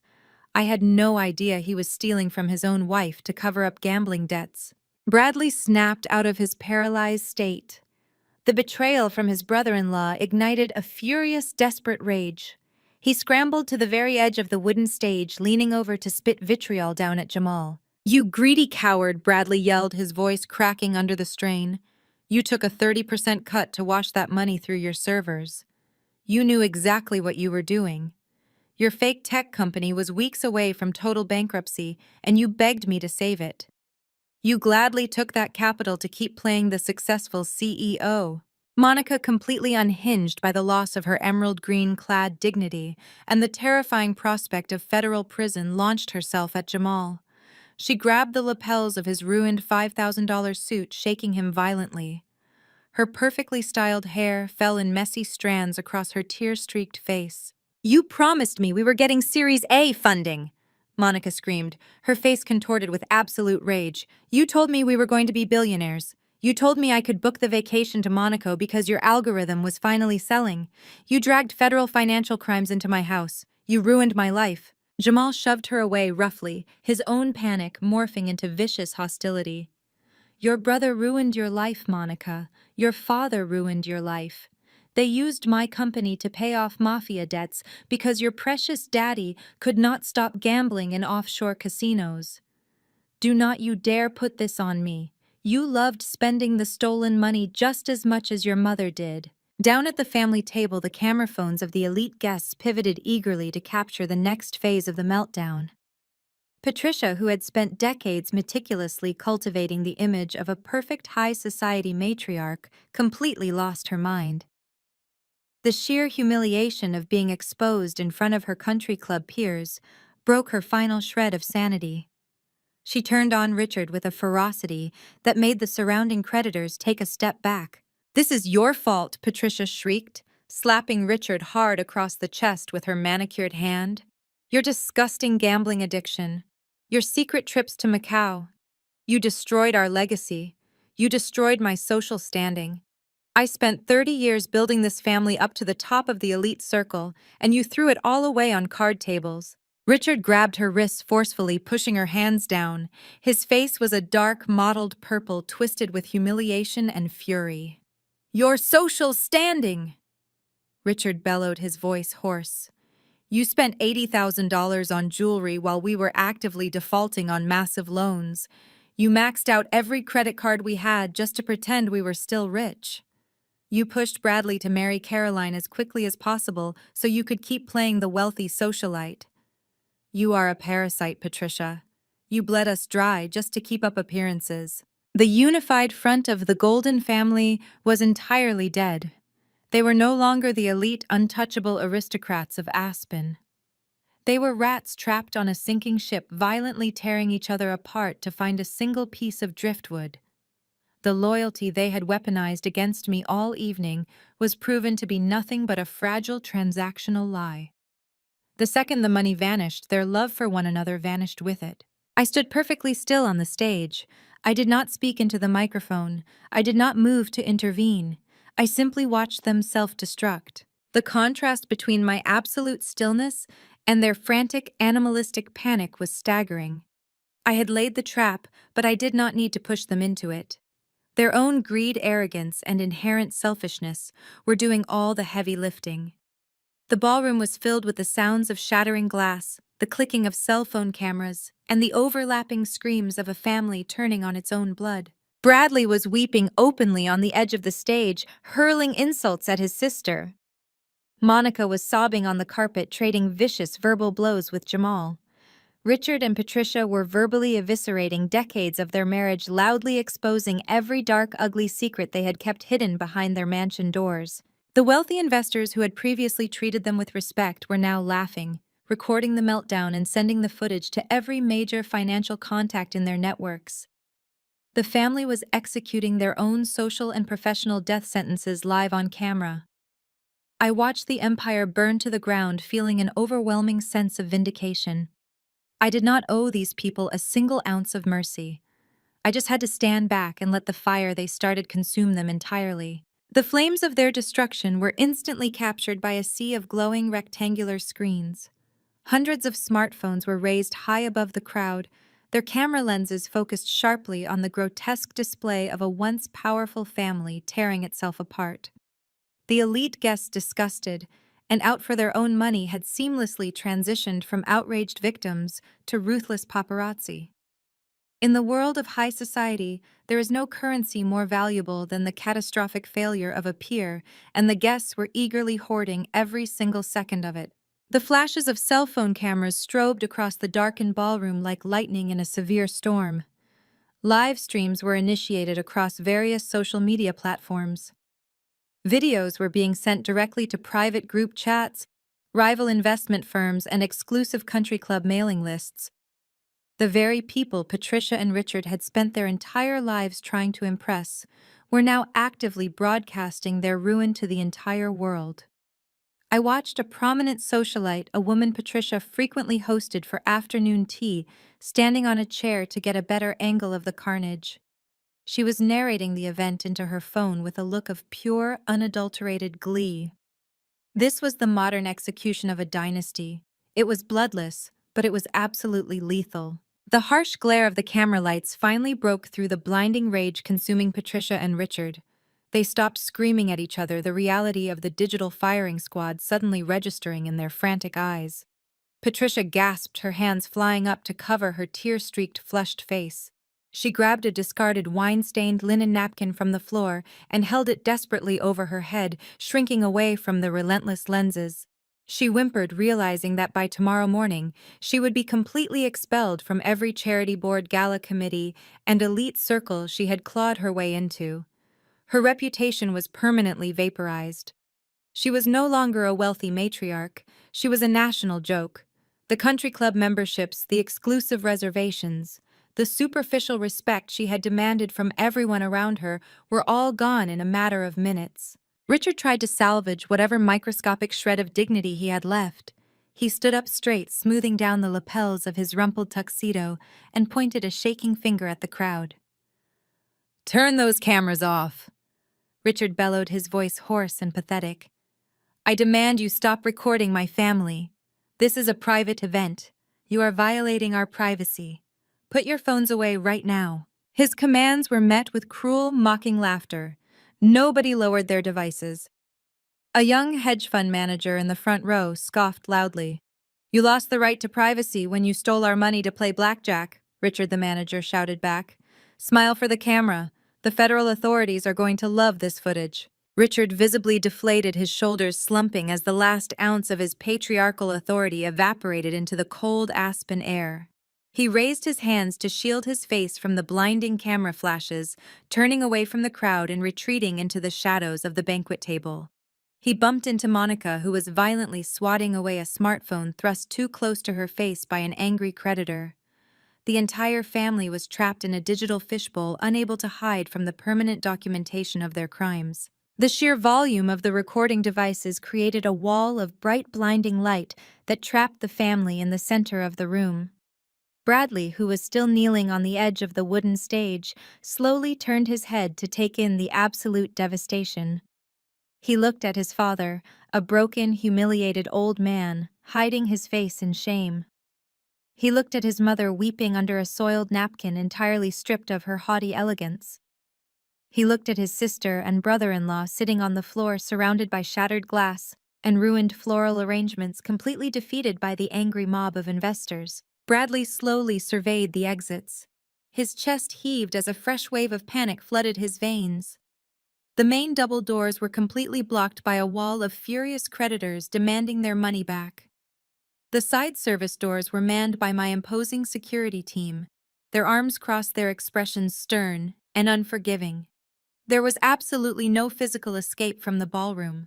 Furthermore, there was no financial escape waiting for him outside these walls.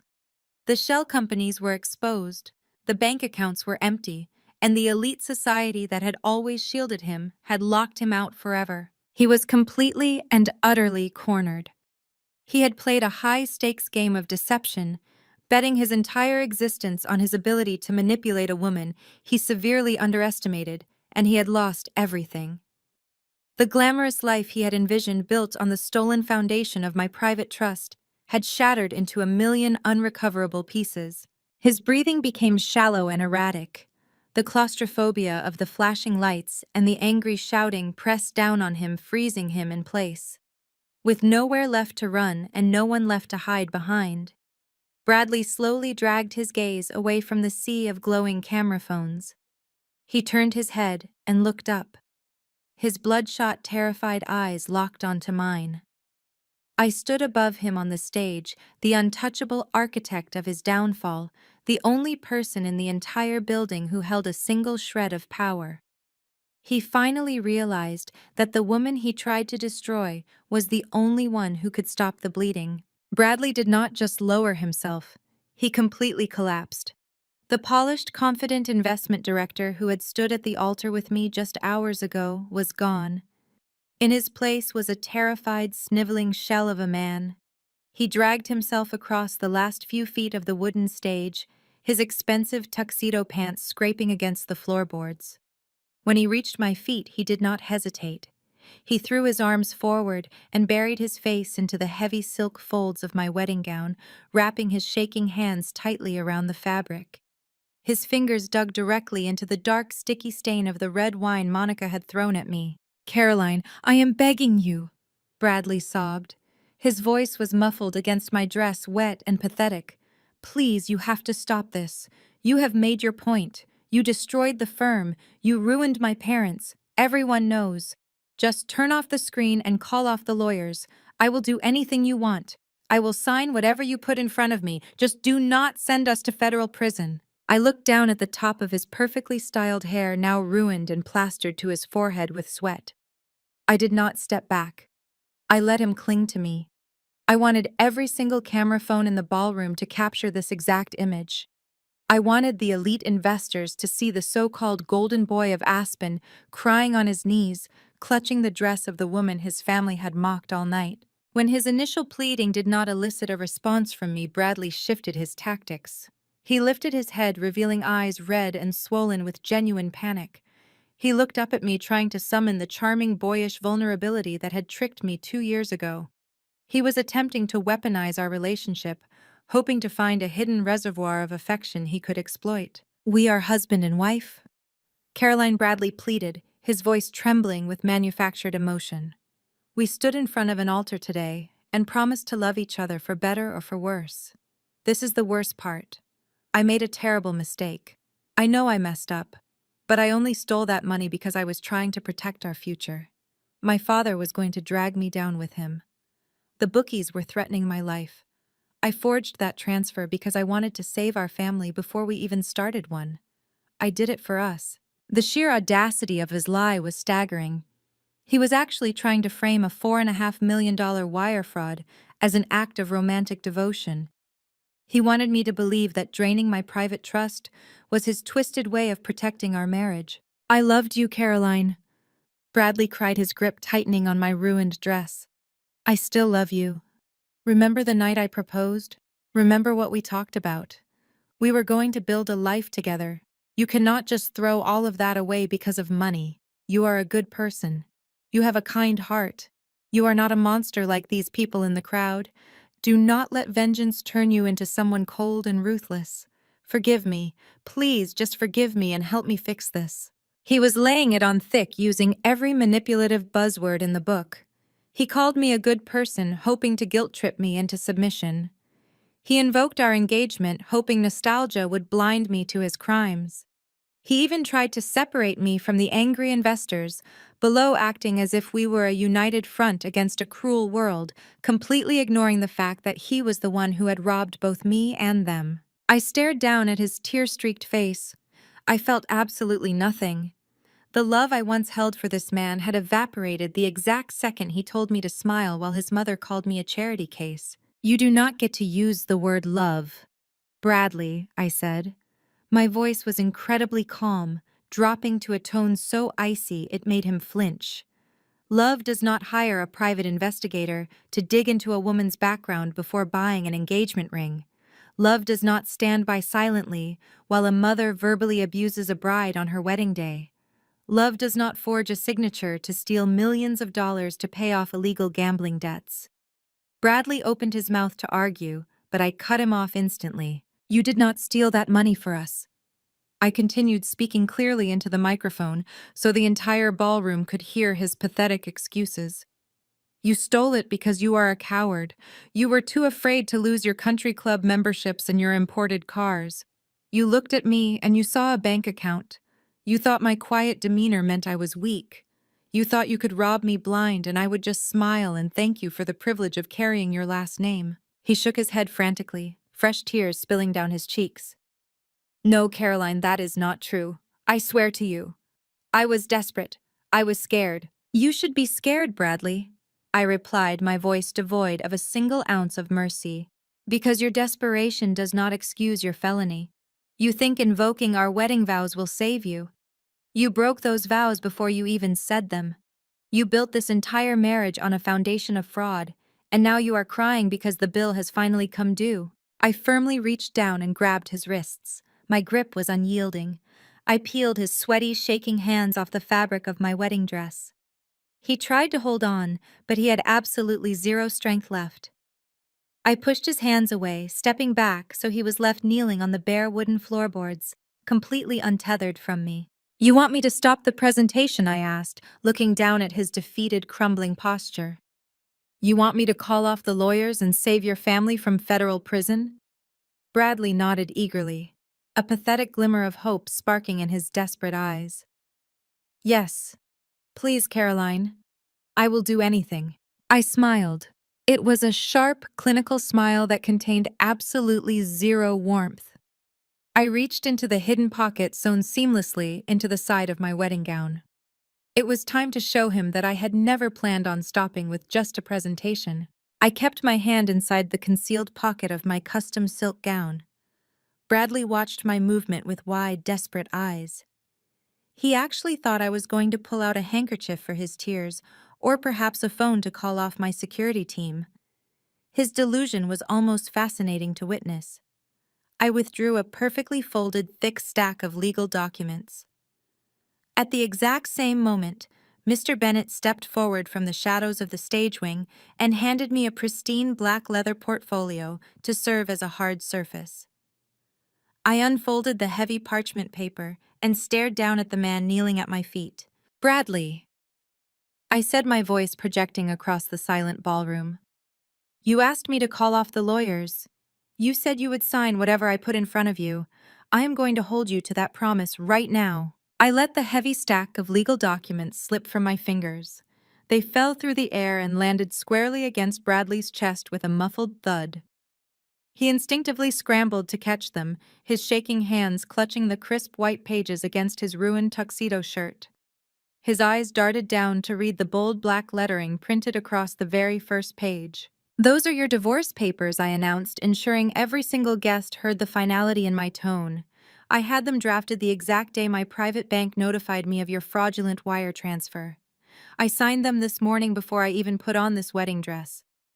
Our marriage is legally over before the catering staff even had a chance to serve the wedding cake." Bradley stared at the word divorce printed at the top of the page. His jaw trembled, but he could not form a coherent sentence. He flipped frantically to the second page and then the third, his breathing turning into rapid, shallow gasps. He was searching for a loophole, a mistake, a technicality he could exploit. But there were none. My legal team was the best in the country, and they had executed my orders with absolute precision. "Keep reading, Bradley," I instructed coldly. Right behind the divorce decree is a judicial asset freeze order signed directly by a federal judge. It legally locks every single asset tied to your name, your father's fraudulent investment firm, and Jamal's fake tech startup. It freezes your offshore routing accounts, your domestic checking accounts, and the shell companies you set up in the Cayman Islands. As of this exact second, you do not have a single dime left to your name. You cannot buy a plane ticket. You cannot hire a defense attorney. You cannot even afford to buy a cup of coffee. Down on the ballroom floor, Richard let out a choked, devastated groan. Patricia buried her face in her hands, realizing that their stolen wealth was permanently sealed away. Monica was weeping hysterically, clutching Jamal's arm, but Jamal was completely catatonic. The tech CEO was staring blankly at the stage, calculating the exact number of years he was about to spend in a federal penitentiary for money laundering. The sheer magnitude of their sudden absolute poverty was crushing the air out of their lungs. Bradley dropped the legal papers onto the wooden stage.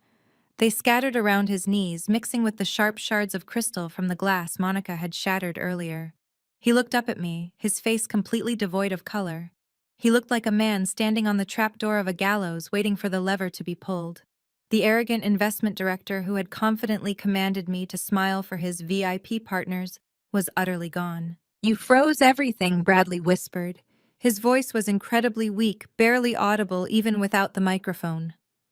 "Caroline, how did you get a federal judge to sign an asset freeze on a Saturday? You cannot do this without a criminal investigation." I smiled. It was the same cold, calculating smile I reserved for ruthless corporate predators who tried to back me into a corner. I brought the microphone close to my lips, ready to deliver the absolute final nail in his coffin. "You are incredibly observant, Bradley," I said, my voice ringing out with crystal-clear precision.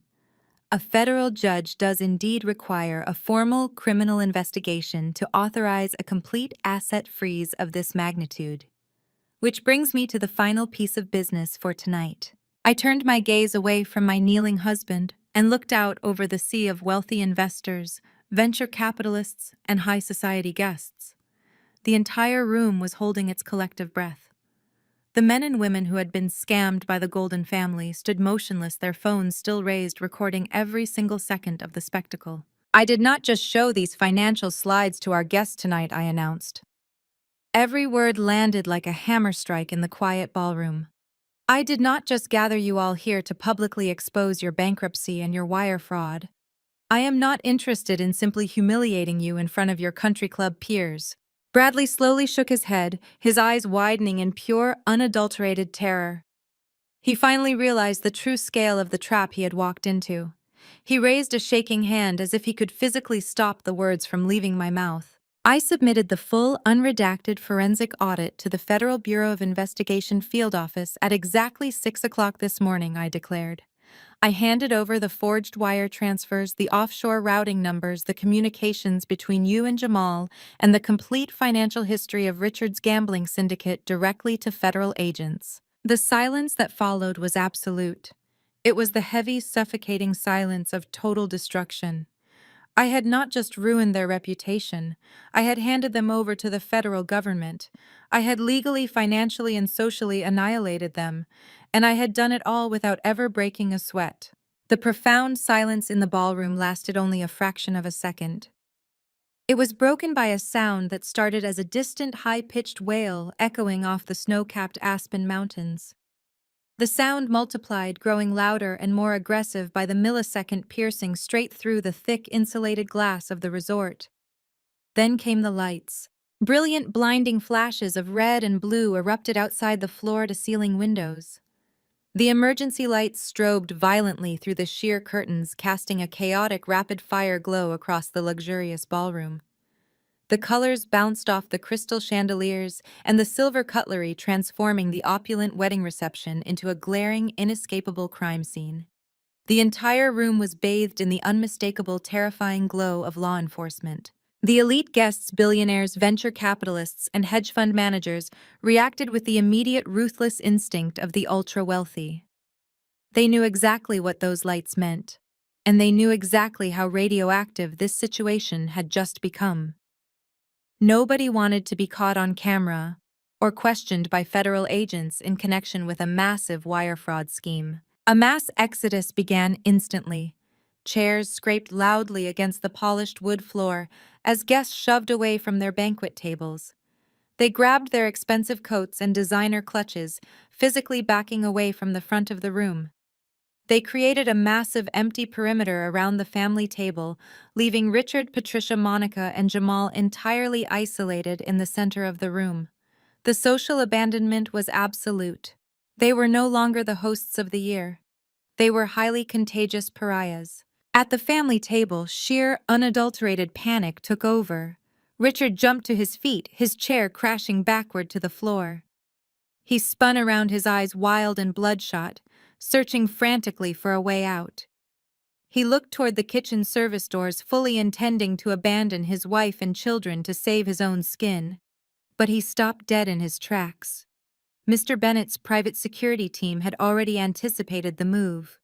4 massive guards in dark suits stood shoulder to shoulder across the exit, their arms folded, completely blocking any chance of escape.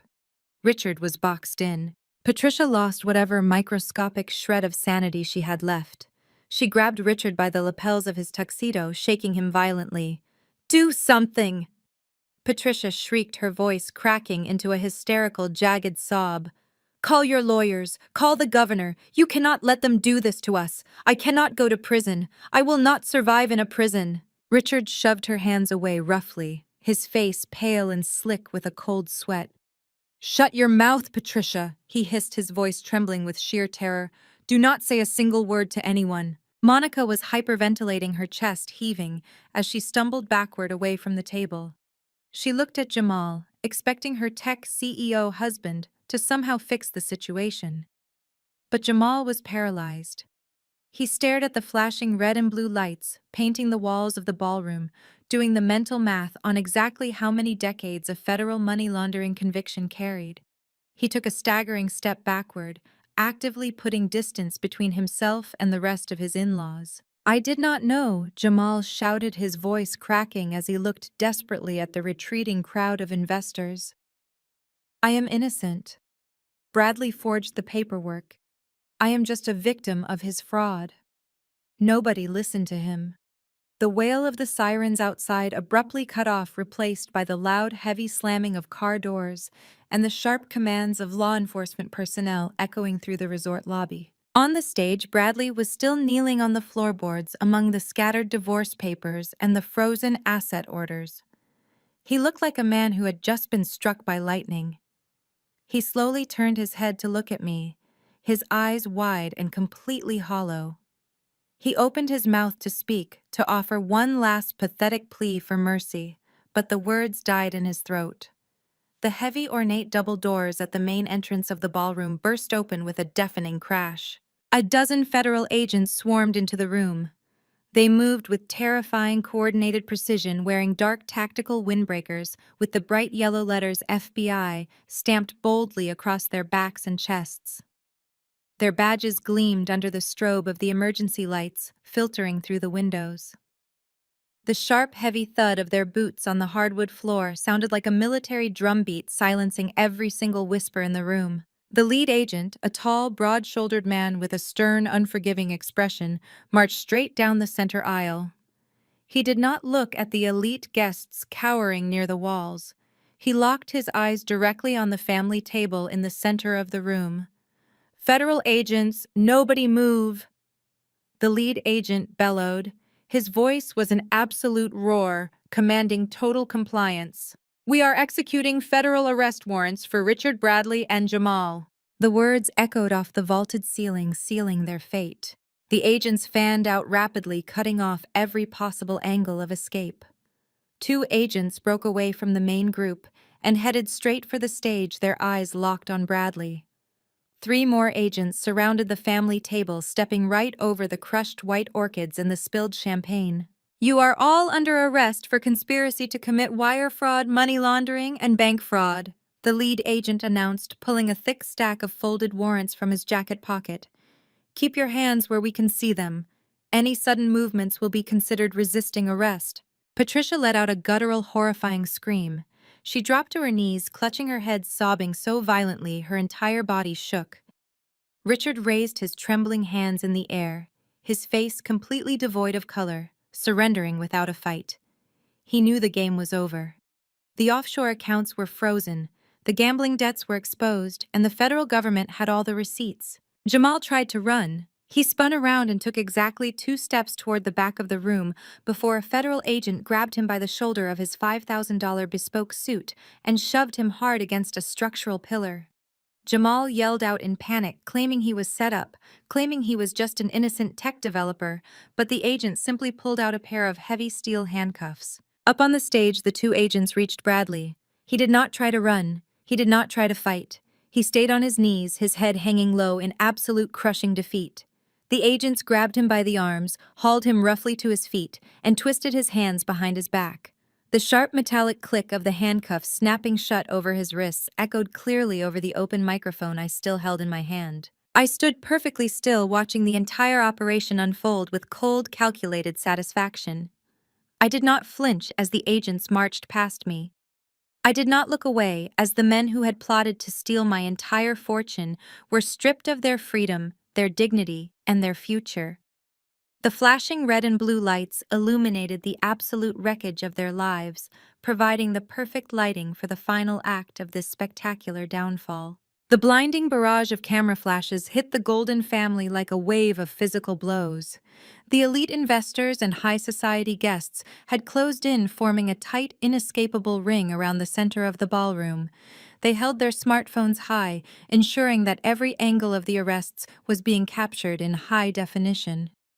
The relentless clicking of camera shutters and the harsh glare of the recording lights pushed the family past the brink of mere panic. It triggered a hysterical, animalistic flight response. Patricia broke first. The reality of being photographed in handcuffs by the very women she had spent decades trying to socially dominate completely fractured her mind. She let out a wild, high-pitched shriek, throwing her hands over her face to block the blinding lenses. Desperate to escape the digital execution, she dropped to her hands and knees, right there on the polished hardwood floor. Ignoring her ruined couture gown, she frantically crawled toward the massive family banquet table. She shoved aside an overturned chair, ducked her head, and scurried straight under the heavy, imported silk tablecloth, plunging herself into the dark hiding space beneath. Seeing her mother retreat into the shadows, Monica completely abandoned any remaining shred of her pride. She shrieked, kicking off her expensive high heels, and dove onto the floor right after Patricia. Her emerald green bridesmaid dress bunched up around her waist as she scrambled under the table on all fours, sobbing hysterically to escape the unyielding glare of the cameras. Richard, the once proud patriarch of the family, could no longer handle the vicious taunts from his former business partners. A hedge fund manager shouted another insult about his gambling debts, shoving a recording phone directly into Richard's personal space. Stripped of all dignity, and terrified of having his mugshot broadcast across the financial networks, Richard slumped downward.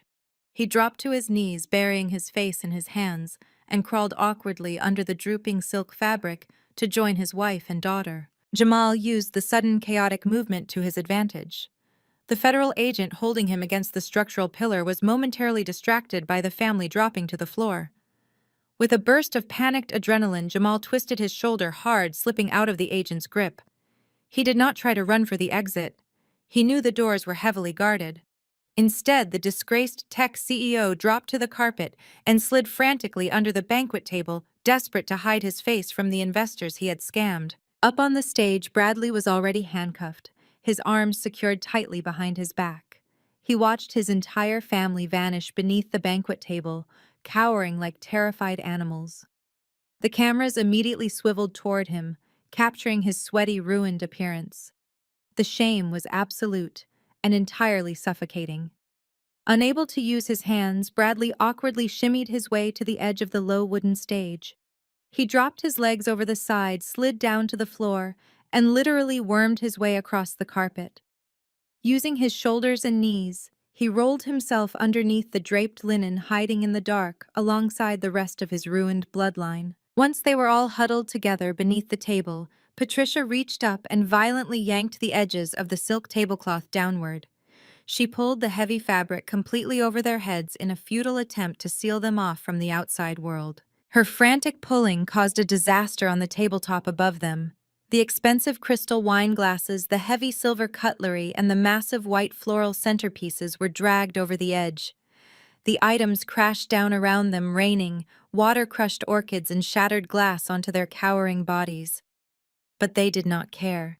They simply huddled closer together in the cramped dark space among the table legs and discarded napkins, weeping and shivering in absolute disgrace. It was the ultimate humiliation.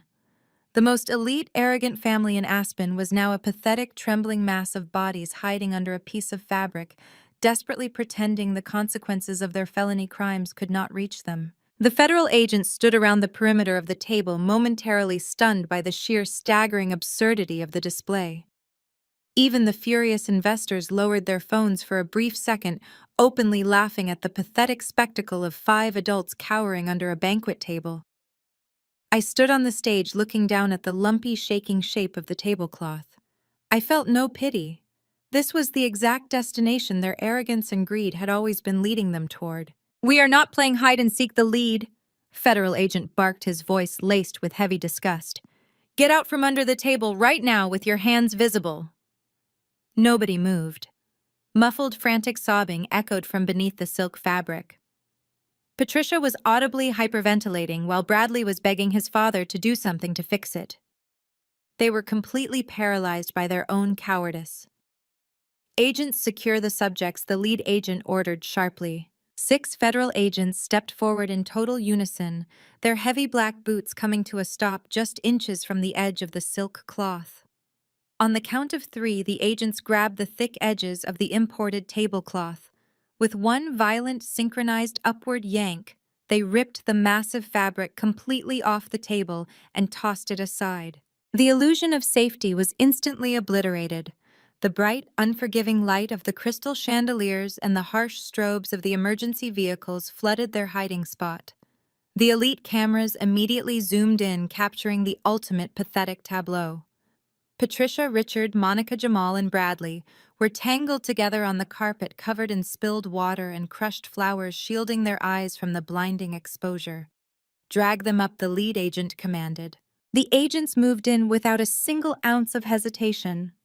2 agents grabbed Richard by his armpits, hauling the heavy, groaning patriarch to his feet and slamming him against the edge of the bare table to secure his handcuffs.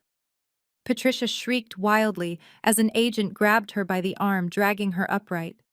Her hair was a tangled mess, her face streaked with ruined makeup, her couture gown soaked in dirty water. Monica thrashed her legs, kicking wildly at the carpet and screaming that she was a victim, but a female agent efficiently secured her wrists and pulled her to a standing position. Jamal tried to keep his head tucked between his knees, crying openly about his ruined startup. But the agents hauled him up by the collar of his custom suit, forcing him to face the very investors he had defrauded. Finally, an agent reached down and grabbed Bradley by the back of his tuxedo jacket. Since Bradley was already handcuffed, the agent simply hauled him upward, dragging him to his feet like a lifeless rag doll. Bradley went completely limp, his chin resting against his chest, refusing to look at the cameras, his family, or me. He had been dragged out of the dark and thrust directly into the blazing light of justice, completely stripped of his dignity, his wealth, and his freedom. I stood on the elevated platform, observing the complete and total subjugation of the people who had tried to destroy me. The flashing red and blue lights illuminated their tear-streaked, devastated faces, painting a portrait of absolute defeat. They had wanted to make me a spectacle. They had wanted to showcase their supposed superiority and highlight my fabricated inadequacies. Now they were the spectacle permanently recorded in the annals of high society disgrace. I raised my left hand, letting the heavy, brilliant cut diamond engagement ring catch the harsh glare of the camera flashes. Bradley saw the movement. Even through his fog of terror and humiliation, his eyes locked onto the piece of jewelry he had purchased with stolen money. It was the ultimate symbol of his deception, the glittering bait he had used to lure me into his financial slaughterhouse. With deliberate, unhurried precision, I grasped the platinum band with my right thumb and forefinger. I did not struggle. I did not hesitate. I smoothly slid the ring over my knuckle and held it out over the wooden floorboards of the stage. I opened my fingers. The heavy diamond plummeted. It hit the stage with a sharp, resonant clink that somehow cut through the chaotic noise of the ballroom. It bounced once, rolled a few inches, and came to a dead stop, right at the edge of the platform, mere feet from where Bradley was being restrained by federal agents. He stared at the discarded ring, his chest heaving with ragged, defeated sobs. He finally understood that every single tie binding me to his miserable existence had been permanently severed. "Madam Chairman." The calm, deeply respectful voice of Mr. Bennet broke through the intense focus of the moment. I turned away from the pathetic display on the floor to find my head resort manager standing beside me. He held a magnificent floor-length coat made of the finest midnight black cashmere. The garment was lined with plush silk and exuded an aura of untouchable luxury. "Allow me," he offered, stepping behind me. I nodded once. Mr. Bennet lifted the heavy coat and draped it perfectly over my shoulders. The luxurious cashmere completely covered the dark, ruined bodice of my wedding gown. It hid the vicious red wine stain Monica had hurled at me in her arrogant rage. The coat felt like royal armor, shielding me from the bitter cold of the mountain air and the toxic residue of the family I was leaving behind. I slipped my arms into the sleeves and pulled the lapels tight against my chest. The transition was instant and visually striking. I was no longer the humiliated bride in a ruined dress. I was the undisputed titan of my industry, stepping back into the immense power I had built with my own 2 hands. "Your vehicle is secured and waiting at the main entrance," Mr. Bennet informed me, his posture impeccable. "My security team has cleared a direct path for you." "Thank you for your excellent service tonight," I replied, my voice steady and filled with genuine appreciation. "Please ensure the authorities have full access to any resort security footage they require for their investigation." "Absolutely, Madam Chairman." I turned my back on the stage, the massive LED screen, and the shattered remnants of my wedding reception.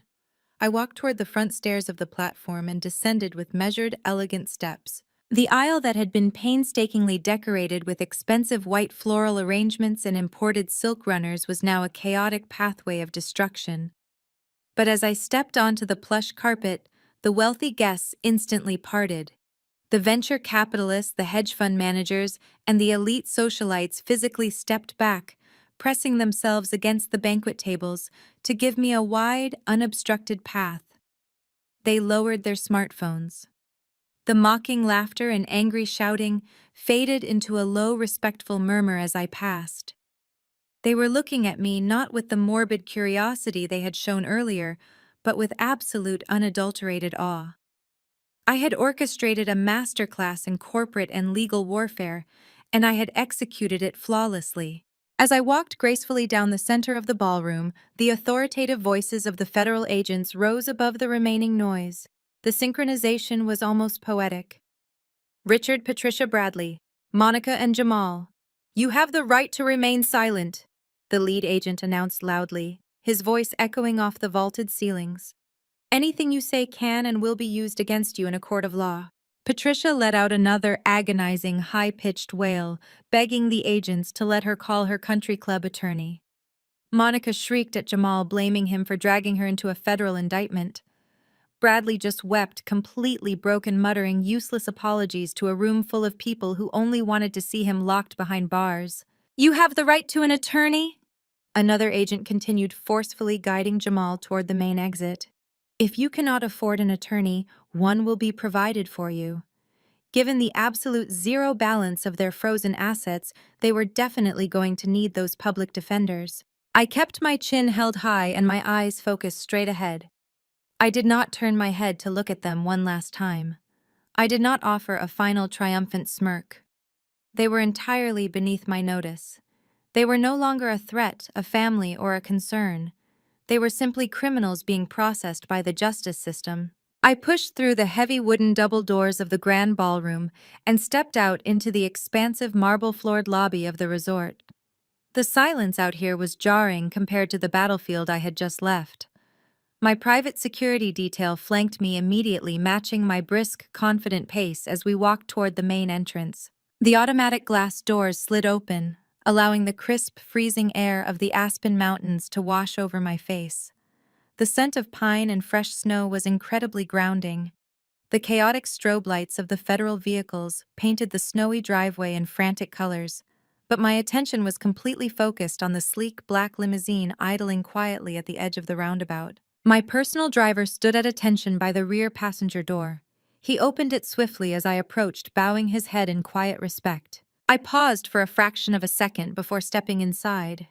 I took one deep, revitalizing breath of the freezing mountain air. The suffocating weight of Bradley's lies, Patricia's elitist cruelty, and the entire toxic charade of the Golden family was entirely gone. I had protected my empire, defended my dignity, and sent the predators who tried to consume me straight into a concrete cage. I gathered the heavy cashmere coat around myself and slid into the luxurious leather interior of the limousine. The driver closed the door with a solid, satisfying thud, sealing me inside a quiet sanctuary of safety and wealth. "Take me home," I instructed the driver. The engine purred to life and the limousine glided smoothly away from the flashing red and blue lights of the resort entrance. I leaned back against the plush leather seat and watched the snowy mountain landscape roll past the tinted windows. I was entirely alone, and I had never felt more victorious, independent, and completely free. Caroline's story teaches a profound lesson about the true nature of power and self-worth. It proves that our value is never dictated by the approval of toxic individuals who view us through a lens of prejudice. True strength lies in forging our independence and fiercely holding our ground when manipulators try to diminish us. Caroline reclaimed her dignity not with tears, but by exposing the fraudulent facade of her abusers. Never let anyone trample your boundaries or make you feel small to feed their ego. Share your stories of overcoming toxic relationships and let me know in the comments below.